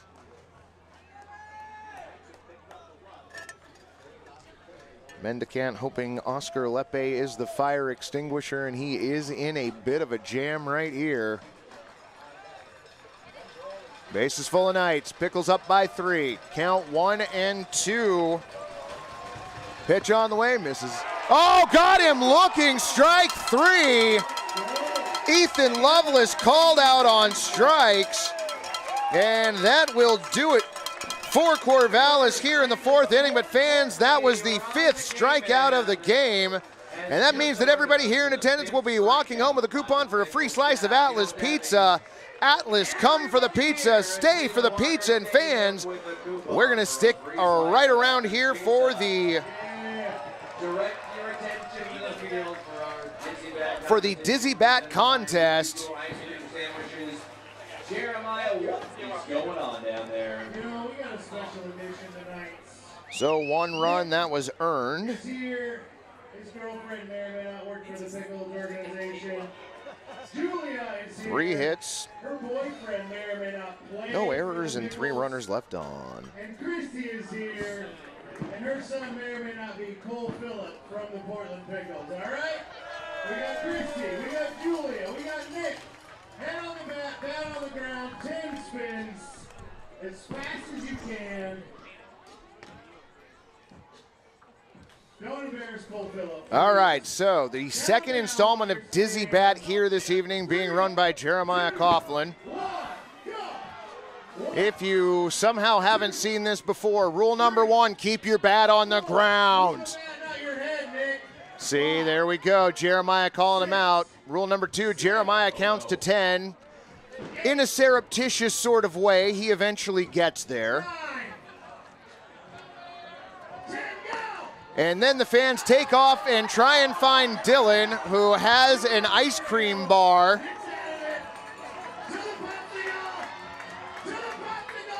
And somebody paid attention to the rules and takes the ice cream bar, because that is how you win the contest. You don't just get to Dylan first, you gotta grab the ice cream bar. Oh, this never gets old.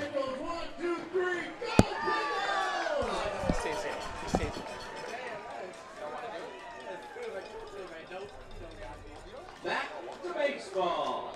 Leading off for the Pickles, number 29. Let him hear it. Tyler Stancano.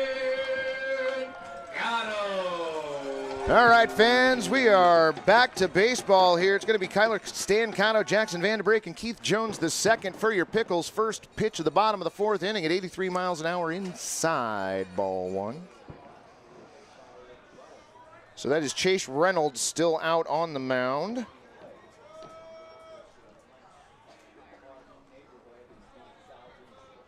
Looks into Tyler Quinn, who is the new catcher.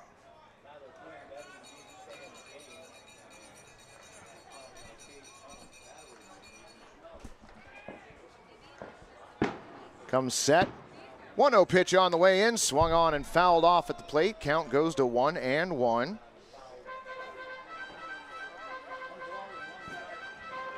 Looks like that might have been fouled off the catcher. Home plate umpire Jacob Brown hand delivering the ball back to Chase Reynolds, giving Tyler Quinn a moment to shake that off.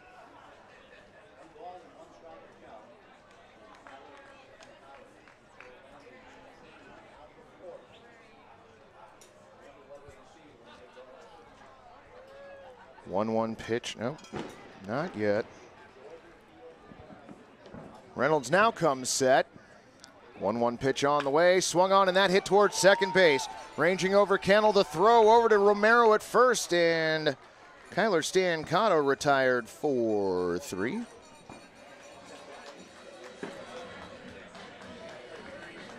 Here he is, your third baseman, number 5.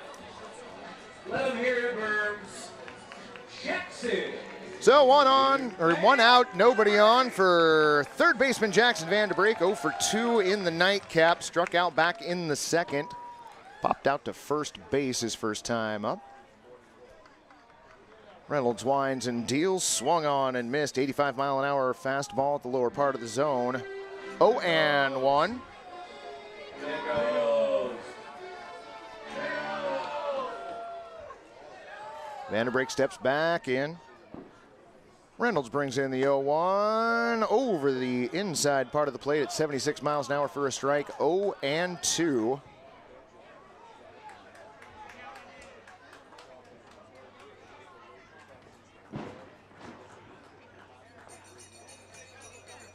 Jacob Ashley just watching us from down the street. You are right. Fireworks definitely are picking up. 0-2 the count. Reynolds steps off. Now steps back up on the rubber. Jackson Vanderbrake in the box the whole time. Chase comes set. 0-2 pitch on the way, swung on and popped up to the right side, and that is going to be out of play. Dylan to the picnic tables. Dylan to the picnic tables immediately. Wait, is Dylan being summoned to the party deck? Picnic table. Picnic tables? All right. I'm sure that nothing silly is oh, that's right. That's right. We got the fan race coming up. That's right. Yeah, I am totally dialed in this game, friends. Holy cow. Reynolds now brings in the 0-2 pitch, swung on and a blooper towards second. Ranging over and off his glove. Kennel knocks it into left center field. Jackson Vanderbrake aboard with a single. So Vanderbrake now 1 for 3 on the afternoon. 1 on, 1 out, and that is going to bring up left fielder Keith Jones, the second. Number 18, Keith Jones, the second. All right, YouTube friends, I'm going to let you in on a little secret.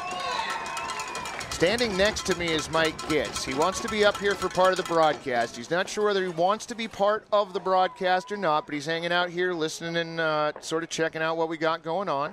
If he feels comfortable joining us, he will. If not, he's just going to listen to the game, and I'm happy that he's up here. Chase Reynolds, first pitch of the at-bat, and the ball hit right back to him. Goes to second for 1. The relay to first is not going to be in time. Fielder's choice, 1-6 on the play. Jeremiah, I've been told the party deck is open even later tonight. So 1-6 fielder's choice. So we trade Jackson Vanderbrake at first base for Keith Jones the second, and I don't know if I need to tell y'all who's up at the plate or not. Now batting, number 1. The man of the holiday weekend. Number 1 on his back. Number 1 in your hearts, Eddie Saldivar Jr. Fireworks going on and around Walker Stadium. The man at the plate can provide some fireworks at the stadium himself. First pitch of the at-bat misses outside at 77 miles an hour. 1-0. Now, Lil K in the chat wants you to hang out and be part of the broadcast. I don't know if you know Lil K from Corvallis, but they have joined the broadcast. Mike is shaking his head that he does know who Lil K is. Lil K joined us for the first game as well.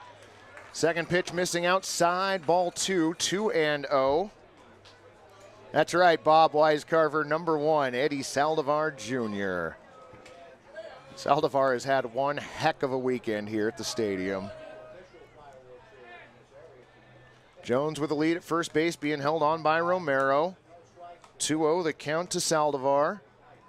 Pitch on the way, runner goes, swung on and hit between first and second, ranging over Kennel. The throw to first in time, and Saldivar down 4-3, and that will do it for your Portland Pickles here in the bottom of the 4th inning. No runs, 1 hit, no errors, and 1 runner left on. Fans, we're going to head to the top of the 5th inning. Your score, 4-1 Pickles.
All right, baseball fans, welcome back.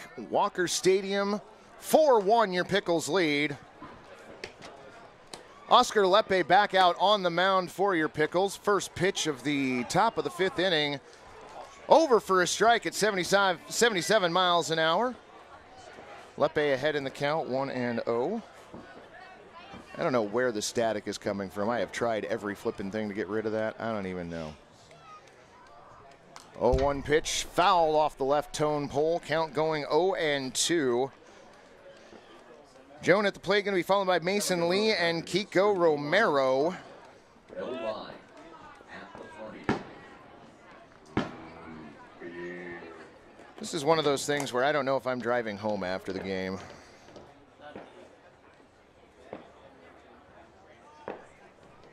Oh, 2 pitch on the way, swung on and fouled off to the netting on the left. Count stays 0-2. Jonah 0 for 1 in the nightcap, reached on a walk leading off the game and then was picked off by Alex Giroux. Flew out to left field his second time up. Wow, there are lots of fireworks going now. Lepe comes set. 0-2 pitch on the way. Over the inside part of the plate for called strike 3. We got the jersey raffle still going, Joe, right? Oscar Lepe with his second strikeout, I believe. 6th strikeout overall. Now batting number 3, Mason Lee. I'm going to bring up designated hitter Mason Lee, who is 0 for 2. He struck out in the first inning and bounced out 6-3 in the third. Pitch on the way, bunt shown. Looked for an appeal, said he pulled the bunt back in time. Count is 1-0, pitch was outside.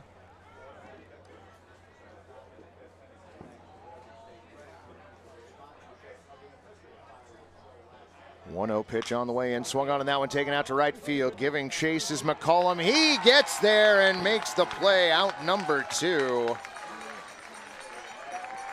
Mason Lee down L9. We call the Trey McCollum the fastest man in Portland.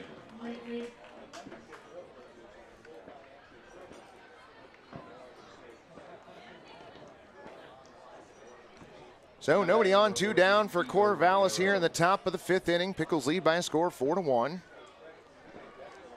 Lepe comes set. First pitch to Kiko Romero, fouled off. Count goes to 0-1. As the fireworks have picked up, the fans that have been here all day have slowly started to file out of Walker Stadium. Probably still got about 2/3 the crowd that we had when we started the nightcap. 0-1 pitch on the way. That one was close to the stadium. 1-1 the count.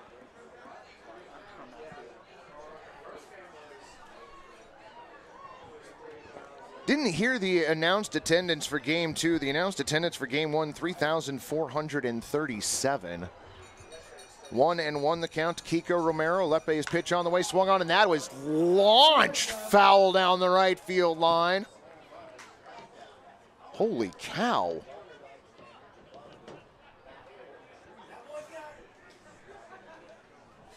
Well, that was not actually caught, was it? Okay, stop. You guys can't keep messing with me like that. Oh, okay. Well, fair enough. Count is 1-2 on Romero. Lepe's pitch on the way, swung on that one, lifted out to center field. Going back on the ball is Stancato. He's at the warning track, settles under it, and that will do it for the Knights here in the 5th inning. No runs, no hits, no errors, and nobody left on. Fans, we are going to keep it here because we've got the Dillon versus fan race. I think we're going to. The fun meter is high. I hope so. So because this is a 7-inning game, we're going to sing Take Me Out to the Ball Game now. Well, you know what? We're going to stick here. Where we kill the background music. They're going to sing Take Me Out to the Ball Game a cappella, and I'm going to shut up and let you listen to the drunken rendition.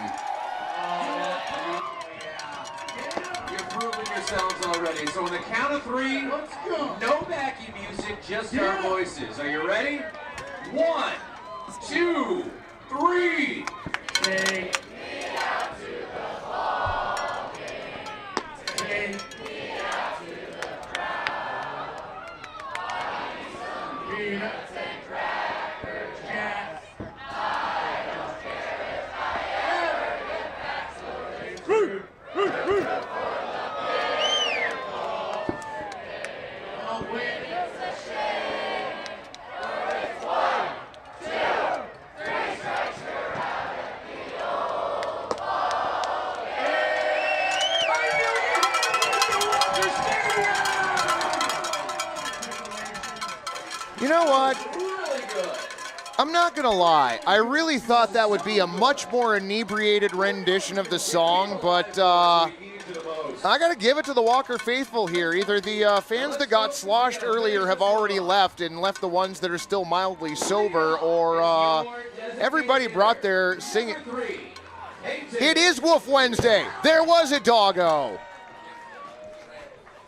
Wow, Bubba with the comment, nice Ramblin' Rod camera work. There are probably like 6 people in this stadium that get that reference, but well done, friend. It was a Pacific Northwest thing, friend. Yeah. Noah was like, what is Ramblin' Rod? Noah originally from the Pittsburgh area. 1-0 pitch on the way, misses high at 83 miles an hour. 2-0. Ramblin' Rod was a dude who had a show that ran cartoons for kids, and they'd have a live studio audience to celebrate birthdays and stuff, and that was the sort of camera work that they did to show the crowd. No, it was really great. It was really, you stop laughing up there. 2-0 pitch on the way, inside, ball 3. Oh, Mendicat saying that I underestimate you. Now, in my defense, Mendicat, I said people at the stadium, not on the broadcast. Reynolds ahead in the count, 3-0 on Peyton Allen. 3-0 pitch on the way in, over for a strike at 84, 3-1. Okay, so this is for the chat people. Anybody that was on the Ramblin' Rod show, post up what year you were on the Ramblin' Rod show. 3-1 count, pitch on the way, swung on, that is hammered into right center field. Going back on the ball. And making the play is Ethan Lovelace, excuse me.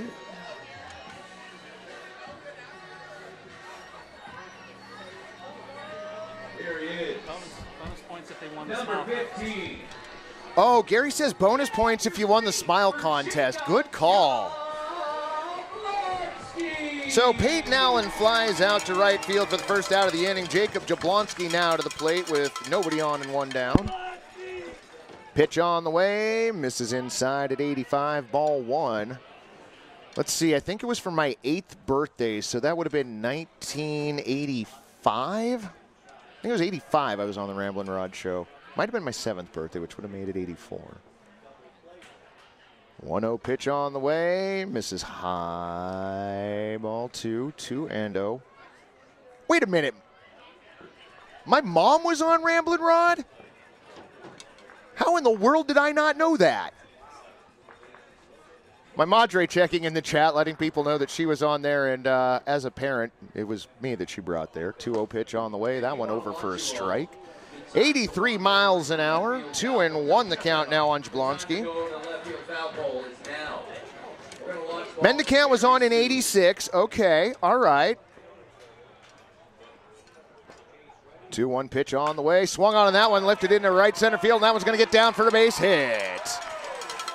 Lovelace over to retrieve it. Jablonski on with a single here in the bottom of the 5th inning. 1 on, 1 out, and that's going to bring up right fielder LaTrey McCollum. LaTrey McCollum. You know, Gary, I feel like this was an opportunity wasted. You being back here joining me, I should have just given you a headset and let you been part of the broadcast tonight. E12 on that one. I'll wear that. Opportunity lost. Maybe next time. Reynolds set. First pitch the at-bat. Bends inside. Misses at 73. Ball 1. Okay, we're going to play Stump Gary with Debbie's question here. Without looking, do you know where Ramblin' Rod was born? We're going to give Gary a little bit here because we are working, but we'll give him to the bottom of the end of the bottom of the inning. Runner on at first, 1 down, 1-0 count. Pitch on the way, swung on and fouled off into the netting. Count goes to 1-1. So, Gary, were you on the show when you were younger? No? Okay. I don't think anybody else in this room would have been around or of age at the right time. Jablonski gets his lead at first, being held on by Romero. Look over at first base from Reynolds. He steps off the rubber. Everybody takes a moment. Jablonski steps back to first. McCollum steps out of the batter's box. Steps back in now. Jablonski with his lead at first. Guys swear those are fireworks. 1-1 pitch on the way. Swung on and popped up to the left side. Gonna be foul. Okay, that little kid went running after that pitch. That kid had to have been like maybe 4 or 5 years old, and he just went tearing after that foul ball. Okay, Mendicant's got an answer, Gary. I'm not going to have Gary look over in the chat window. Mendicant's got an answer. When we're done with the inning, I'll ask Gary if he's even got a guess. And Debbie, you can verify whether Mendicant is correct or not. Throw over to first base, just back in time is Jablonski diving in safely. I love that Ramblin' Rod Talk has hijacked the broadcast now. Of the top 100 things that I thought might happen during the broadcast, this did not make the list. Well done, Bubs. Even from miles and miles away, you're able to impact things. 1-2 pitch on the way, swung on and fouled off into the right tone pole. Count stays at 1-2.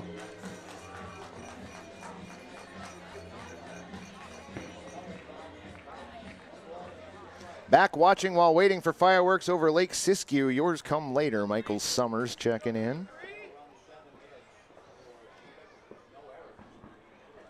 One and two, the count on McCollum. Jablonski getting his lead at first. Romero still holding him on. Chase looks over, comes set. Throw back over to first base, and again Jablonski back safely. Fireworks show being put on by the beautiful people in the Lentz neighborhood. Who's a Lentz resident here?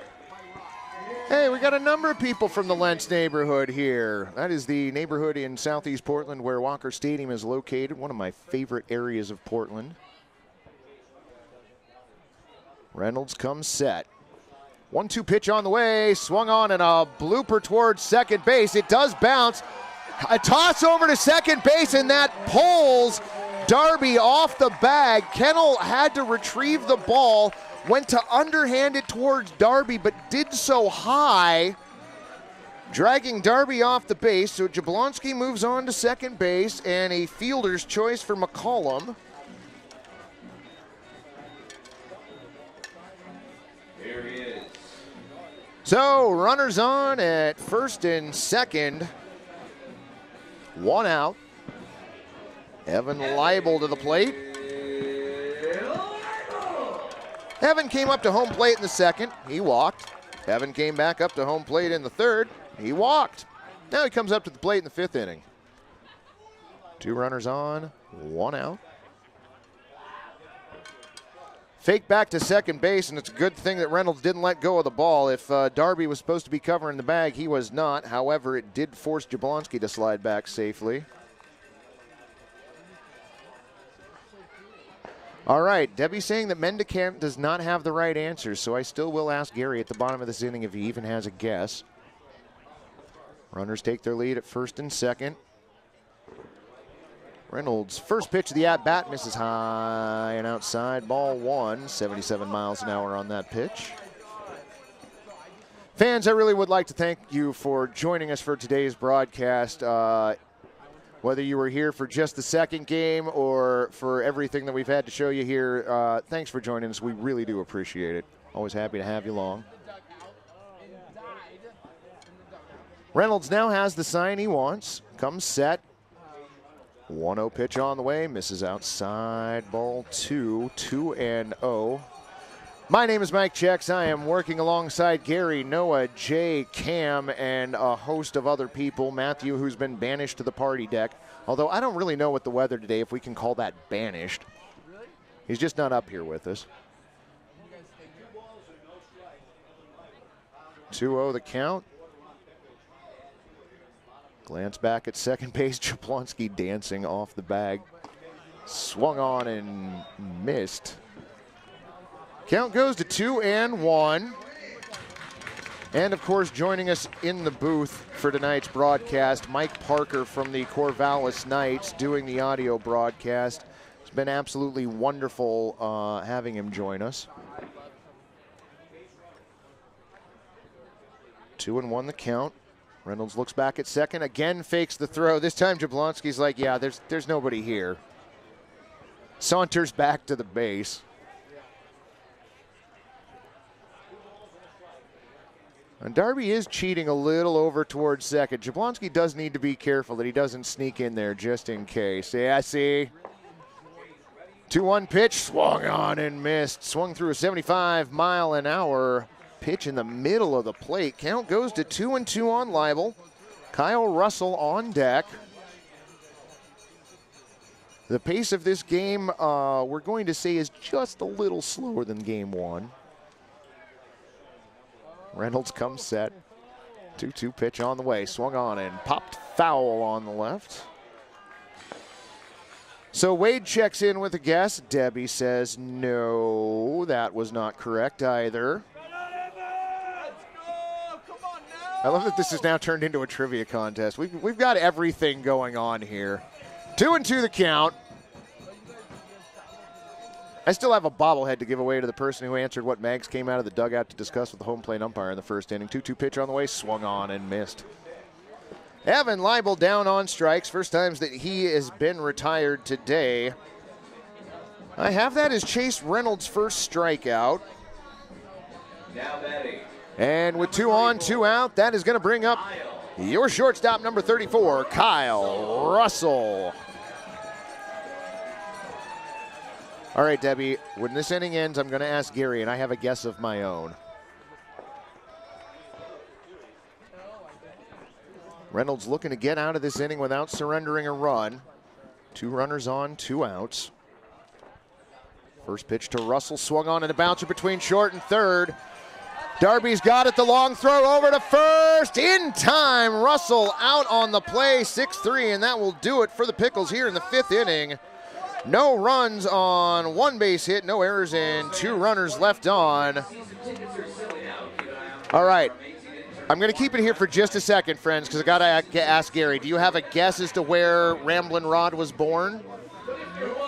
Yankton, South Dakota. Yankton, South Dakota. And my guess is Vancouver, Washington. Debbie, we're going to go to break, and you let us know in the chat if either one of us was anywhere close. Your score at the end of 5 full innings, Portland Pickles 4, Corvallis Knights 1.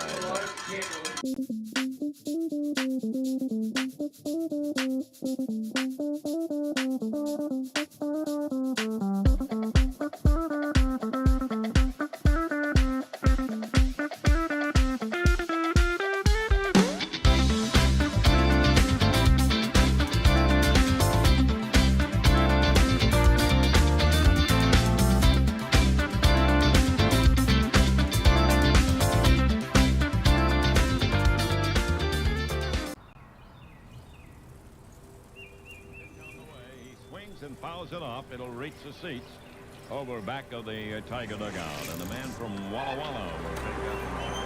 He swings, fouling ball, stopped by Truby, throw to second, 1, relay to first, 2 for the price of 1.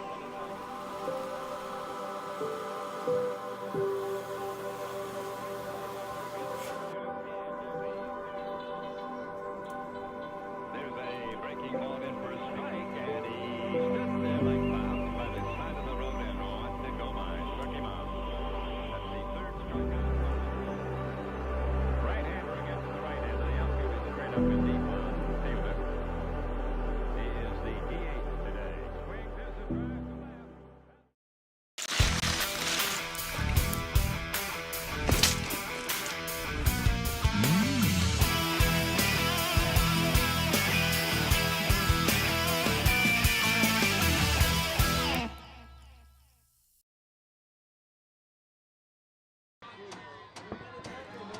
All right, friends, welcome back to Walker Stadium. We are headed to the top of the 6th inning in this 7th inning affair.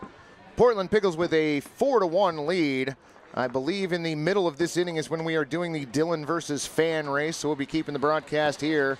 The question of the moment, where was Ramblin' Rod born? My guess was Vancouver, Washington, and I was told that Gary was wrong on the first answer, and that I was closer on the second. My madre has chimed in to chat with Kelso, Washington. This is going to be on Debbie and just basically trusting that nobody is looking at the looking at the Intertrons here. Lepe done with his warm-up pitches, out for another inning of work. He will face Eli Kennel, Xander Darby, and Spencer Scott. Eli Kennel 0 for 2 in the nightcap, struck out his first time up, bounced out to second. Well, my madre was wrong. Eli Kennel. All right, Debbie, if nobody in chat guesses this by the end of the inning, you got to spoil it for us. Lepe comes set. His first pitch of the 6th inning misses outside at 77 miles an hour. 1-0.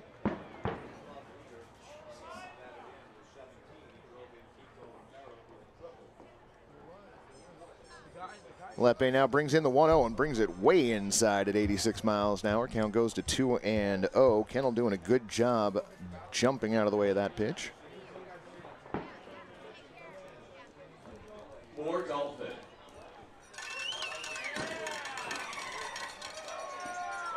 Yes, Gary Grosjean is starting. All right, Gary Grosjean warming up down in the Pickles bullpen. Lepe comes set, 2-0 pitch on the way, swung on and popped up to the left side, and I think that's going to get out of play. Yep. Whoa, big bounce off the concrete and then fielded by a fan about 6 rows up.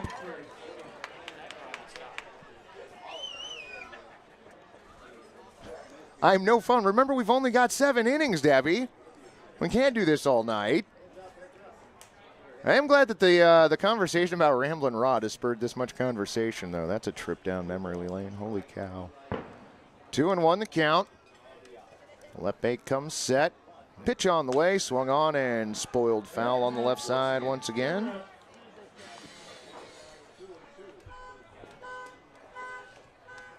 Two and two the count on Eli Kennel. Xander Darby on deck. Kennel steps back in, twirls the bat once. 2-2 pitch on the way, misses low and outside. Ball 3, 3-2. With all the fireworks going on, do we really need to do that? Count is full on Eli Kennel. He stands in. Awaits Oscar Lepe's pitch, swung on, and that is lifted out to left field. Going back on the ball is Keith Jones the second, and that ball is in the bullpen, gone. Solo home run for Eli Kennel to the opposite field. And that might be it for Oscar Lepe. We shall see. Gives up a solo home run.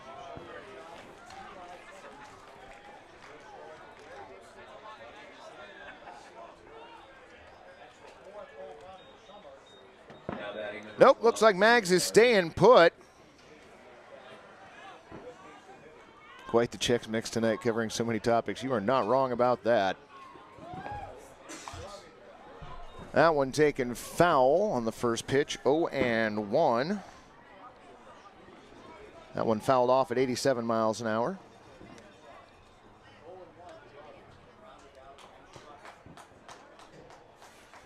Xander Darby looking for his first hit in game 2.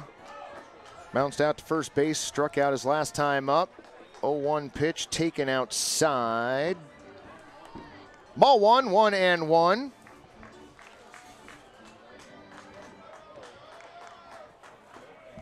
Lepe comes set. 1-1 pitch on the way, swung on and fouled back. Count goes to 1-2.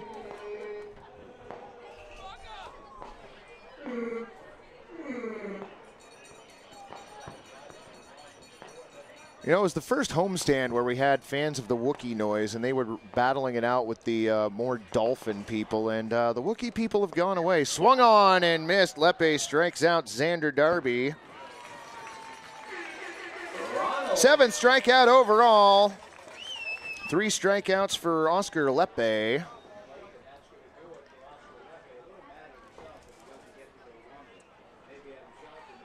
So 1 on, nobody out, 1 run in. Mags out of the dugout, and I think that's going to be the evening for Oscar Lepe. Going out on a high note, though. May have given up the solo home run, but comes back to strike out Xander Darby. And Oscar Lepe leaving the mound area. Oscar Lepe.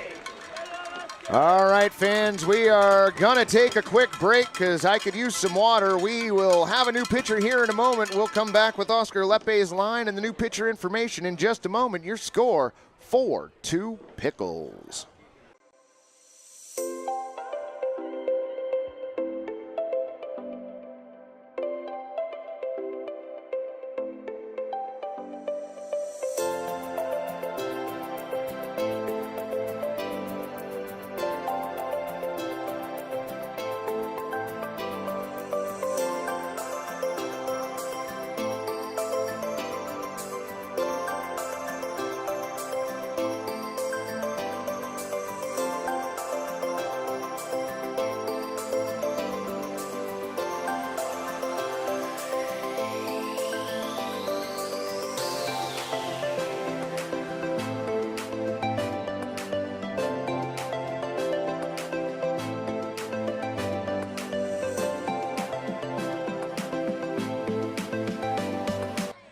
Number 23.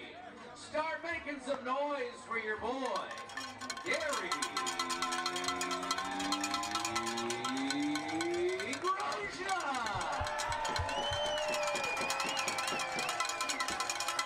That's great stuff. Look at the fire trucks are in on it too. That was great. Well, as if the fireworks weren't enough around Rocker Stadium, we all just saw a fire truck roll by. It must be the 4th of July. Gary Grosjean on to replace Oscar Lepe. Lepe goes 1 2/3 innings, gives up 2 hits, 1 run. That run was earned. He walked 1 and he struck out 3. And it turns out Ramblin' Rod was from the Portland area. Well, was from Portland, period, Portland, Oregon. So Gary Grosjean on to face Spencer Scott. Logan Johnstone on deck. Scott 1 for 1, a single back in the 4th, walked in the 2nd. Wow. This neighborhood brings it with the fireworks, and for a city that has banned them, they're doing pretty good for themselves. First pitch, over for a strike at 83 miles an hour, 0-1 to Spencer Scott.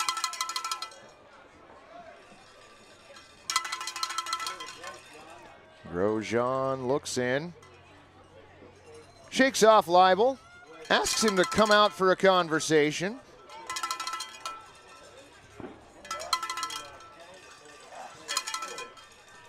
Well, while there's a meeting on the mound, I want to shout out Noah and Jay, who do a great job on our broadcast. All the graphics that you see up there, the Happy 4th of July, Stay Safe graphic, that's stuff that these guys are making on the fly. Like, they do such a great job with the broadcast. I've absolutely loved working with them this season. Last night we had an absolutely amazing game. We weren't putting out any fires. It was probably the most fun that we've had as a press box all season, and they are a big, big part of that.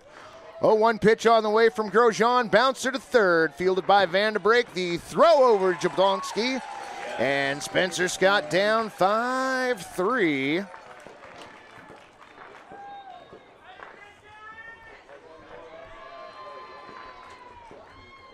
We are a little sad that we were missing Moose this weekend, but intern Cam stepped in and has done a great job running the music for us in his absence. Happy to have him up here visiting the press box. Usually responsible for running the camera up here as well, so. First pitch to Logan Johnstone, over for a strike at 89 miles an hour. Count goes 0-1. Grosjean not wasting any time, brings in the 0-1 pitch, but a little bit low at 84, 1-1.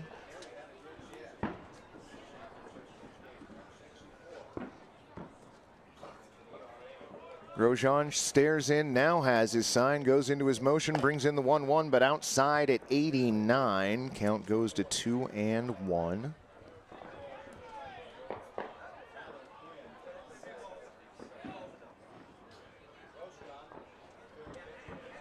2-1 pitch on the way, hammered foul on the right side. 2-2. Gary Grosjean from San Francisco State University, 2-1 in 6 games this season, 3.55 ERA, 12 2/3 innings pitched, 9 strikeouts. Looking for number 10 right here, 2-2 pitch on the way, swung on and dumped into left field. Jones goes back on the ball and is able to make the play. That will do it for the Knights here in the 6th inning. 1 run on 1 base hit. No errors and nobody left on fans. It's time for Dylan versus the fan race. So if you were around during the first game, Dylan suffered only his 2nd loss of the season. He is now 6-2.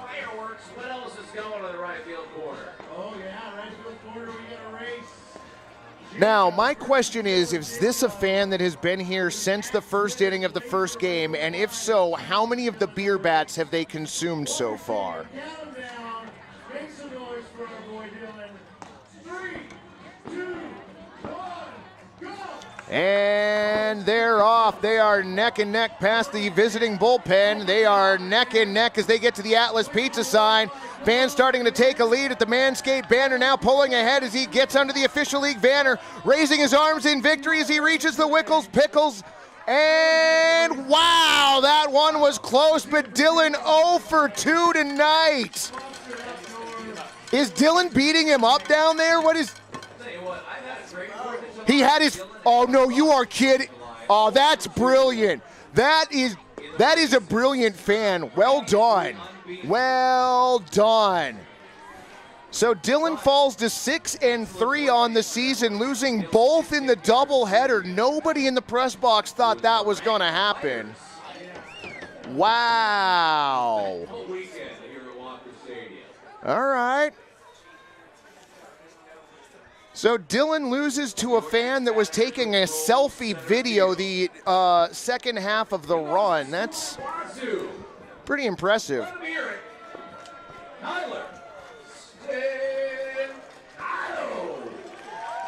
So Tyler Stancato, Jackson Vanderbrake, and Keith Jones the second for your Pickles here in the bottom of the 6th inning. First pitch on the way, just a little inside at 75, 1-0. Reynolds on to work another inning. He comes set. 1-0 pitch on the way. Over for a strike at 82. That one painted the corner beautifully. Count goes to 1-1.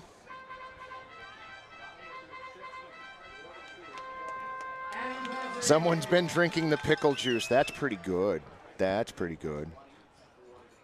Wind and the 1-1 pitch on the way to Kyler. Swung on, and that one is lifted out to center field, going back on the ball.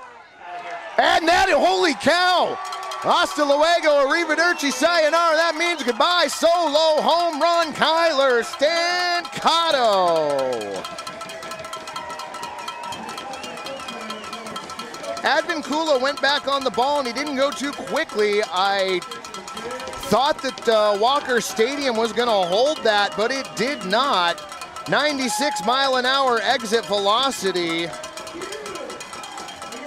And your Portland Pickles regain a 3-run lead. Here he is, number 5. Let's take a look at that again, shall we? No, 1-1 pitch on the way to Kyler. Swung on, and that one is lifted out to center field, going back on the ball. Just wanted to join the fireworks. And that, holy cow! Can't blame Hasta him. luego, arrivederci, sayonara. First pitch on the way to Vanderbrake, shows bunt, pulls it back, and the 83-mile-an-hour pitch low and outside, ball 1. RH sign, chairs up. You are absolutely right, fans here at the stadium raising their chairs. Wind and the 1-0 pitch on the way. 84 miles an hour, just misses the bottom part of the zone. Count goes to 2-0.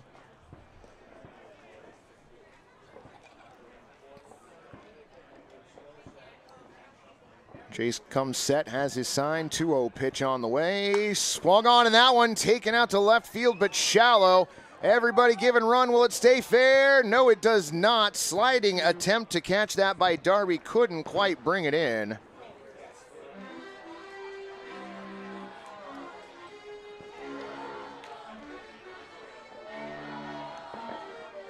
Mendicant giving credit to Hillary Clark for the comment about drinking the pickle juice.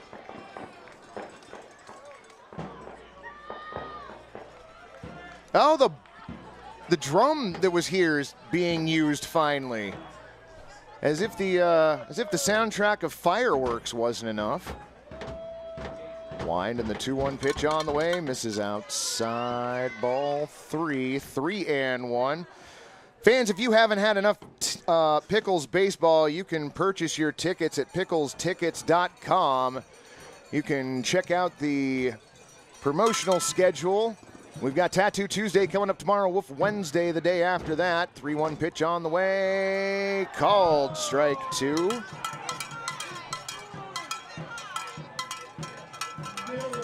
It's going to be the Cowlitz Black Bears in town for 3. Make sure you come out and join us. There are just random noises coming from the stadium now. I've lost track of what all of them are. Wind and the 3-2 pitch. That one is outside for ball 4. Gets away from Quinn, but it doesn't matter. Jackson Vandebrake on the slow trot to first base. Would you guys like that? Would you like that? You like that? Here he is, your left fielder, Keith Jones. So Keith Jones, the second to the plate, and we are going to have a mound visit, and that is probably going to do it for Chase Reynolds. Has the call already made Benny down to the bullpen? No, okay, apparently not. All right, if you bought a ticket for the autographed Portland Pickles jersey, get your ticket out right now. We're going to pull the winner. Is everyone ready? Okay. Red ticket. Keegan, do you want to pick the winner? Pick a ticket, Keegan. Big responsibility, but she's got it. So it looks like Chase Reynolds going to stay in the game. And the winner is 150526. One more time. So with Jackson Vandebrake on at first base, Keith Jones the second up to the plate. 5 seconds. Keith Jones had a weird second game. He singled back in the first inning, reached on a walk in the third, and got on base courtesy of a fielder's choice in the fourth.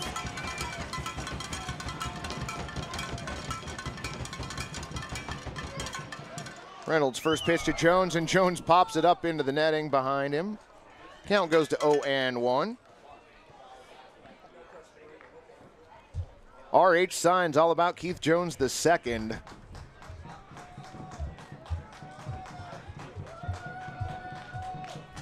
Jones behind in the count, 0-1, steps back in. Vandebrake being held on by Romero at first. Pickles faithful making some more noise. Bunt being shown at home plate. Pulls it back, pitches high, ball 1, 1-1. One more time, the winning ticket, 150526. You have 1 minute, or we're going to pull another ticket.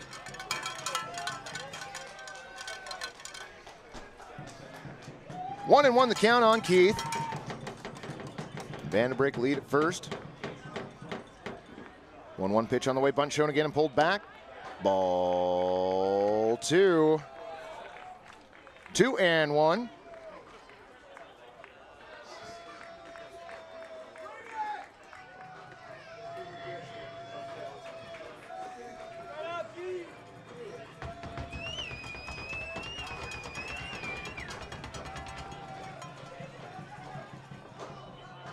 Bunt being shown again. 2-1 count. Third baseman. Whoa! Well, that plunks Keith.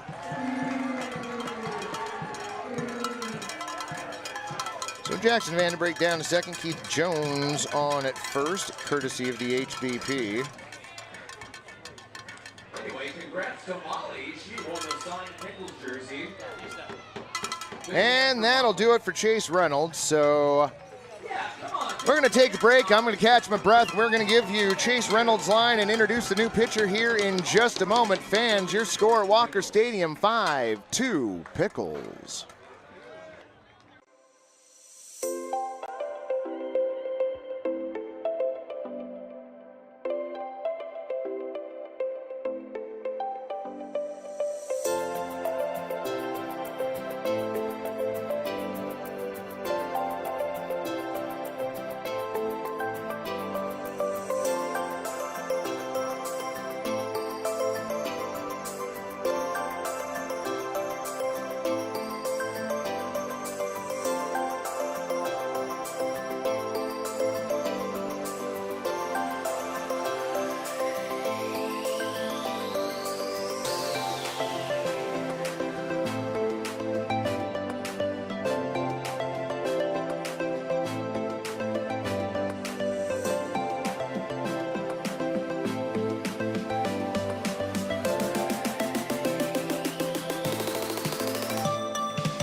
All right, friends, welcome back. We are still somehow in the bottom of the sixth inning of this seventh inning game.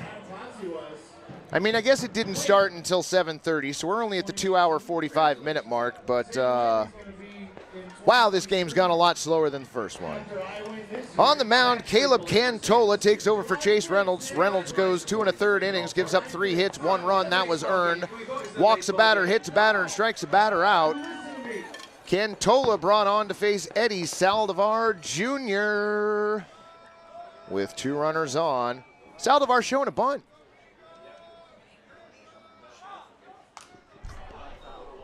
Fouls that one off into the netting. Count is 0-1.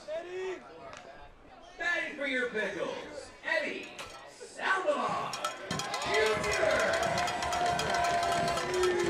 I think I'm about to lose Jay and Noah. I'm not really sure why, but it has been a long day at the ballpark.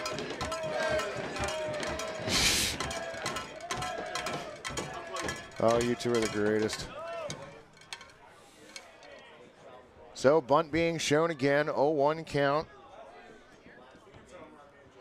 Caleb's pitch on the way. Pop bunt down the third baseline. Fielded by the third baseman. The throw to first.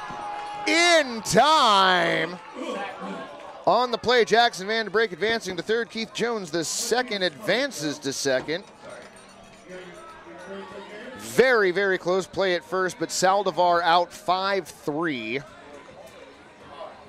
Here he is. Number 3, your designated hitter, Peyton Allen.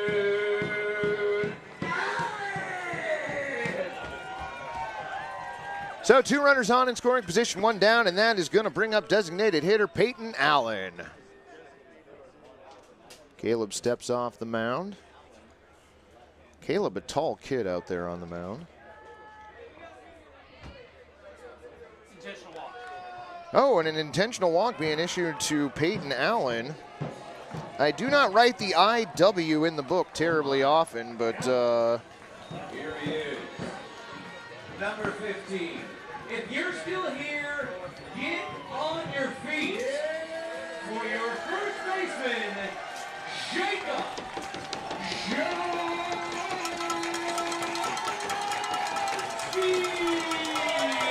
so bases full of Pickles, the sweet, sweet smell of sulfur in the air.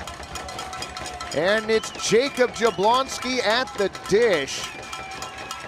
First pitch to Jacob, misses high, ball 1-1-0.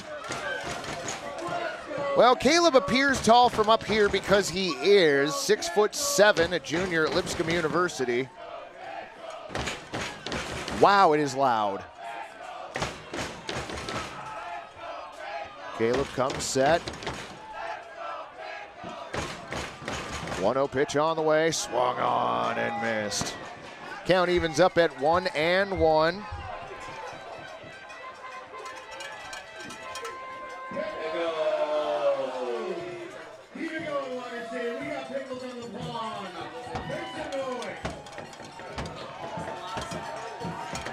Yeah, no, this is the loudest it's been tonight. Bases full of Pickles, 1 out, 1-1 the count on Jablonski.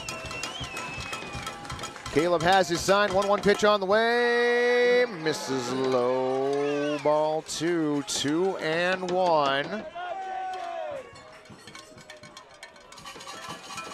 Pickles looking to play a little bit of add-on right here.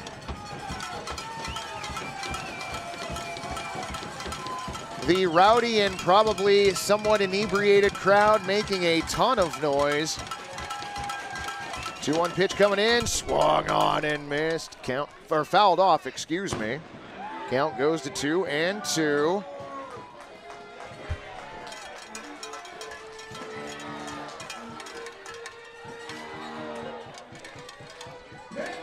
Everybody in the press box starting to run out of steam a little bit, and I don't think we can be blamed for that.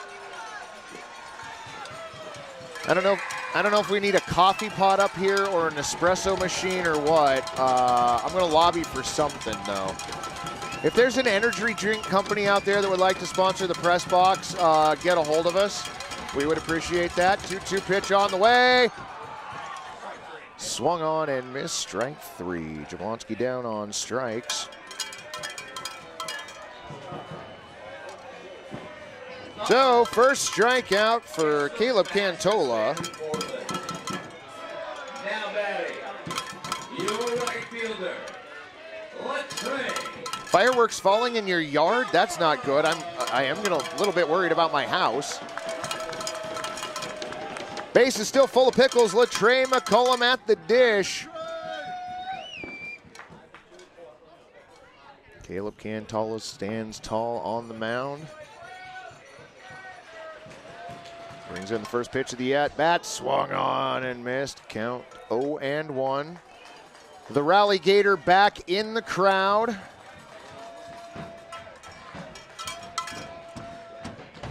Do we have a new mascot at the stadium now?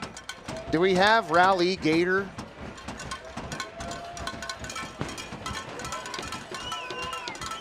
It is nothing but a wall of noise right now. Wind and the 0-1 pitch on the way in.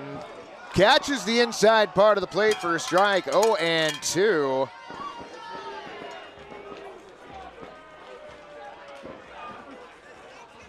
So Latrey quickly behind in the count. 0-2. Pickles really would not mind an insurance run here. Who gave Ian a drum?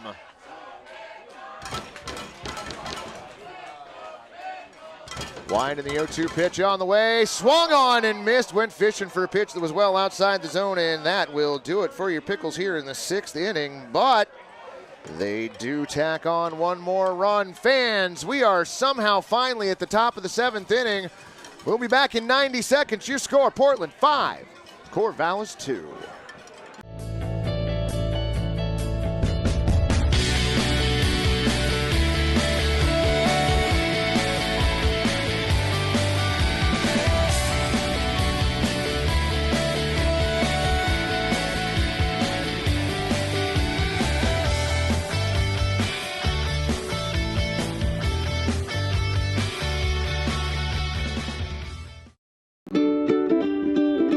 Pickle, pineapple makes it sweet, jalapeno brings the heat, Wickle pickle in there too, hula pickle made just for you, hula pickle. What if you could see a doctor the same day at a time you choose? What if your visit started on time and you left with a prescription? What if going to the doctor was easy? Good news! At Zoom Care, it is.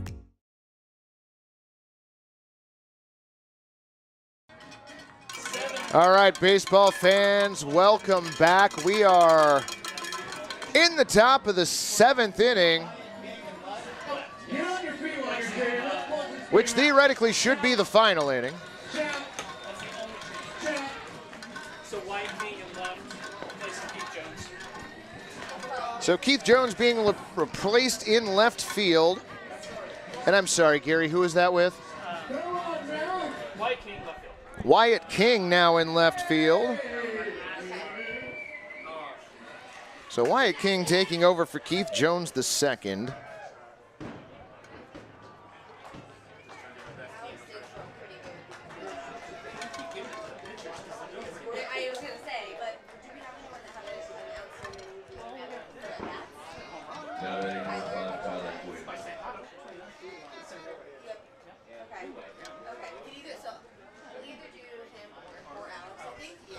First pitch of the top of the 7th inning, and we are underway. Over for a strike. Gary Grosjean back out. He is facing Tyler Quinn, Ethan Lovelace, and Jonah Advincula. God dang it. That one hit down towards first base. Jablonski has it, takes it to the bag himself, 3 unassisted, and Tyler Quinn is the first one down here in the top of the 7th inning. Well, fans, game time tomorrow night, 7:05 p.m. right here on the YouTube channel and the Facebook feed. Tattoo Tuesday, and I'm not going to lie, I'm going to try and get myself tattooed out in the tattoo van before the game starts tomorrow night. We'll see if that happens or not. Grosjean v. Ethan Lovelace right now.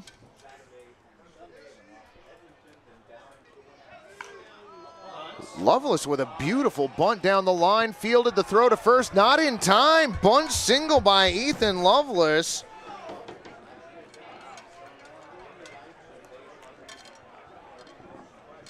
Derek Cloyd asking, so if the score holds, do we take the score differential and say the Pickles are better?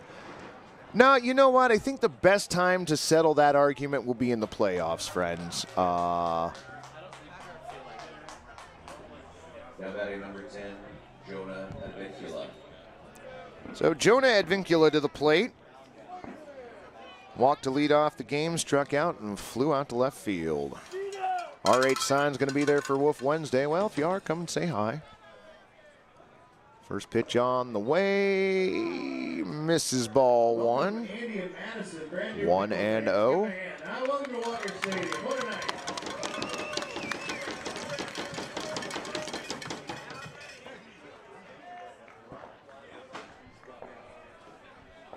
Jonah twirls the bat around and throw over to first base, and Grosjean's got a great move too. Lovelace back diving in safely. 1 on, 1 out. Pickles up by 3.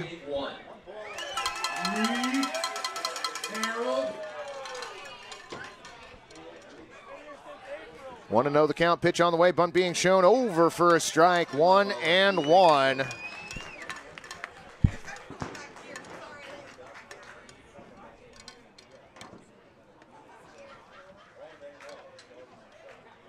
Mendicant agreeing with in the playoffs. Yeah, it's a little bit futile to fight over who's the better team in the regular season because it really doesn't matter. 1-1 pitch on the way, over for a called strike 2, 1-2 on Jonah Advincula. Mason Lee in the on-deck circle.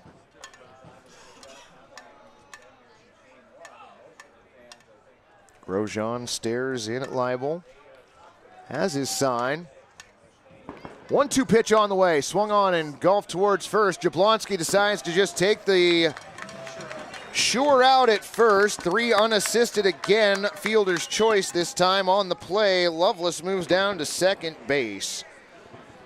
So, 1 on, 2 down. Top of the 7th inning.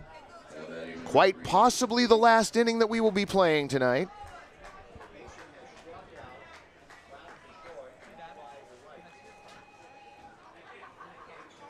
I thought I heard a fire alarm for just a second, which really would have been on brand for this doubleheader tonight.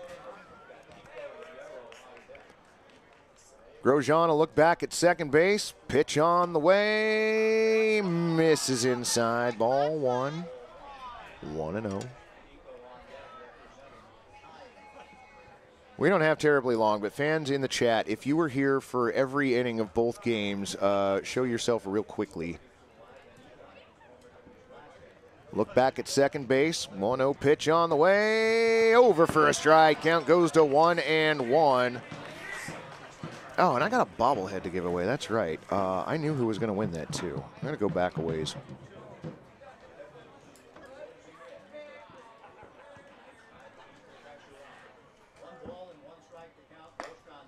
One pitch swung on and missed. Count goes to 1-2.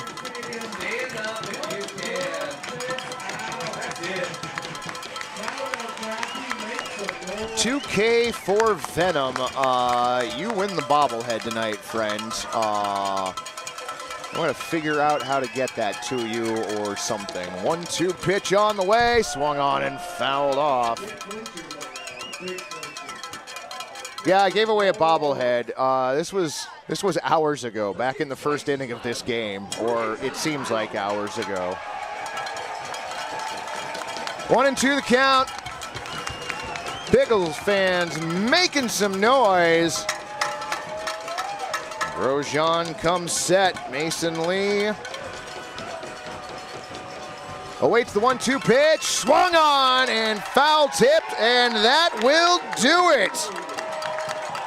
Holy cow, it feels like we've been here forever, but we are going to win on a Pickles.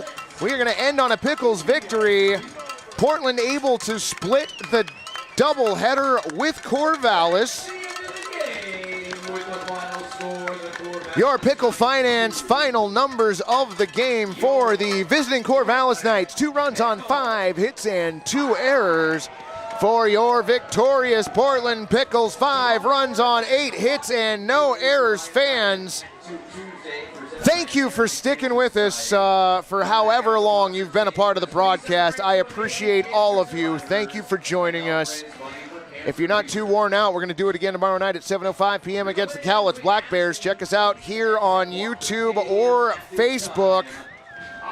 Whatever the rest of your evening holds for you, friends, please to be being safe, and we will see you back here tomorrow evening at Walker Stadium and on the internets. Again, your Pickles victorious by a score of 5-2.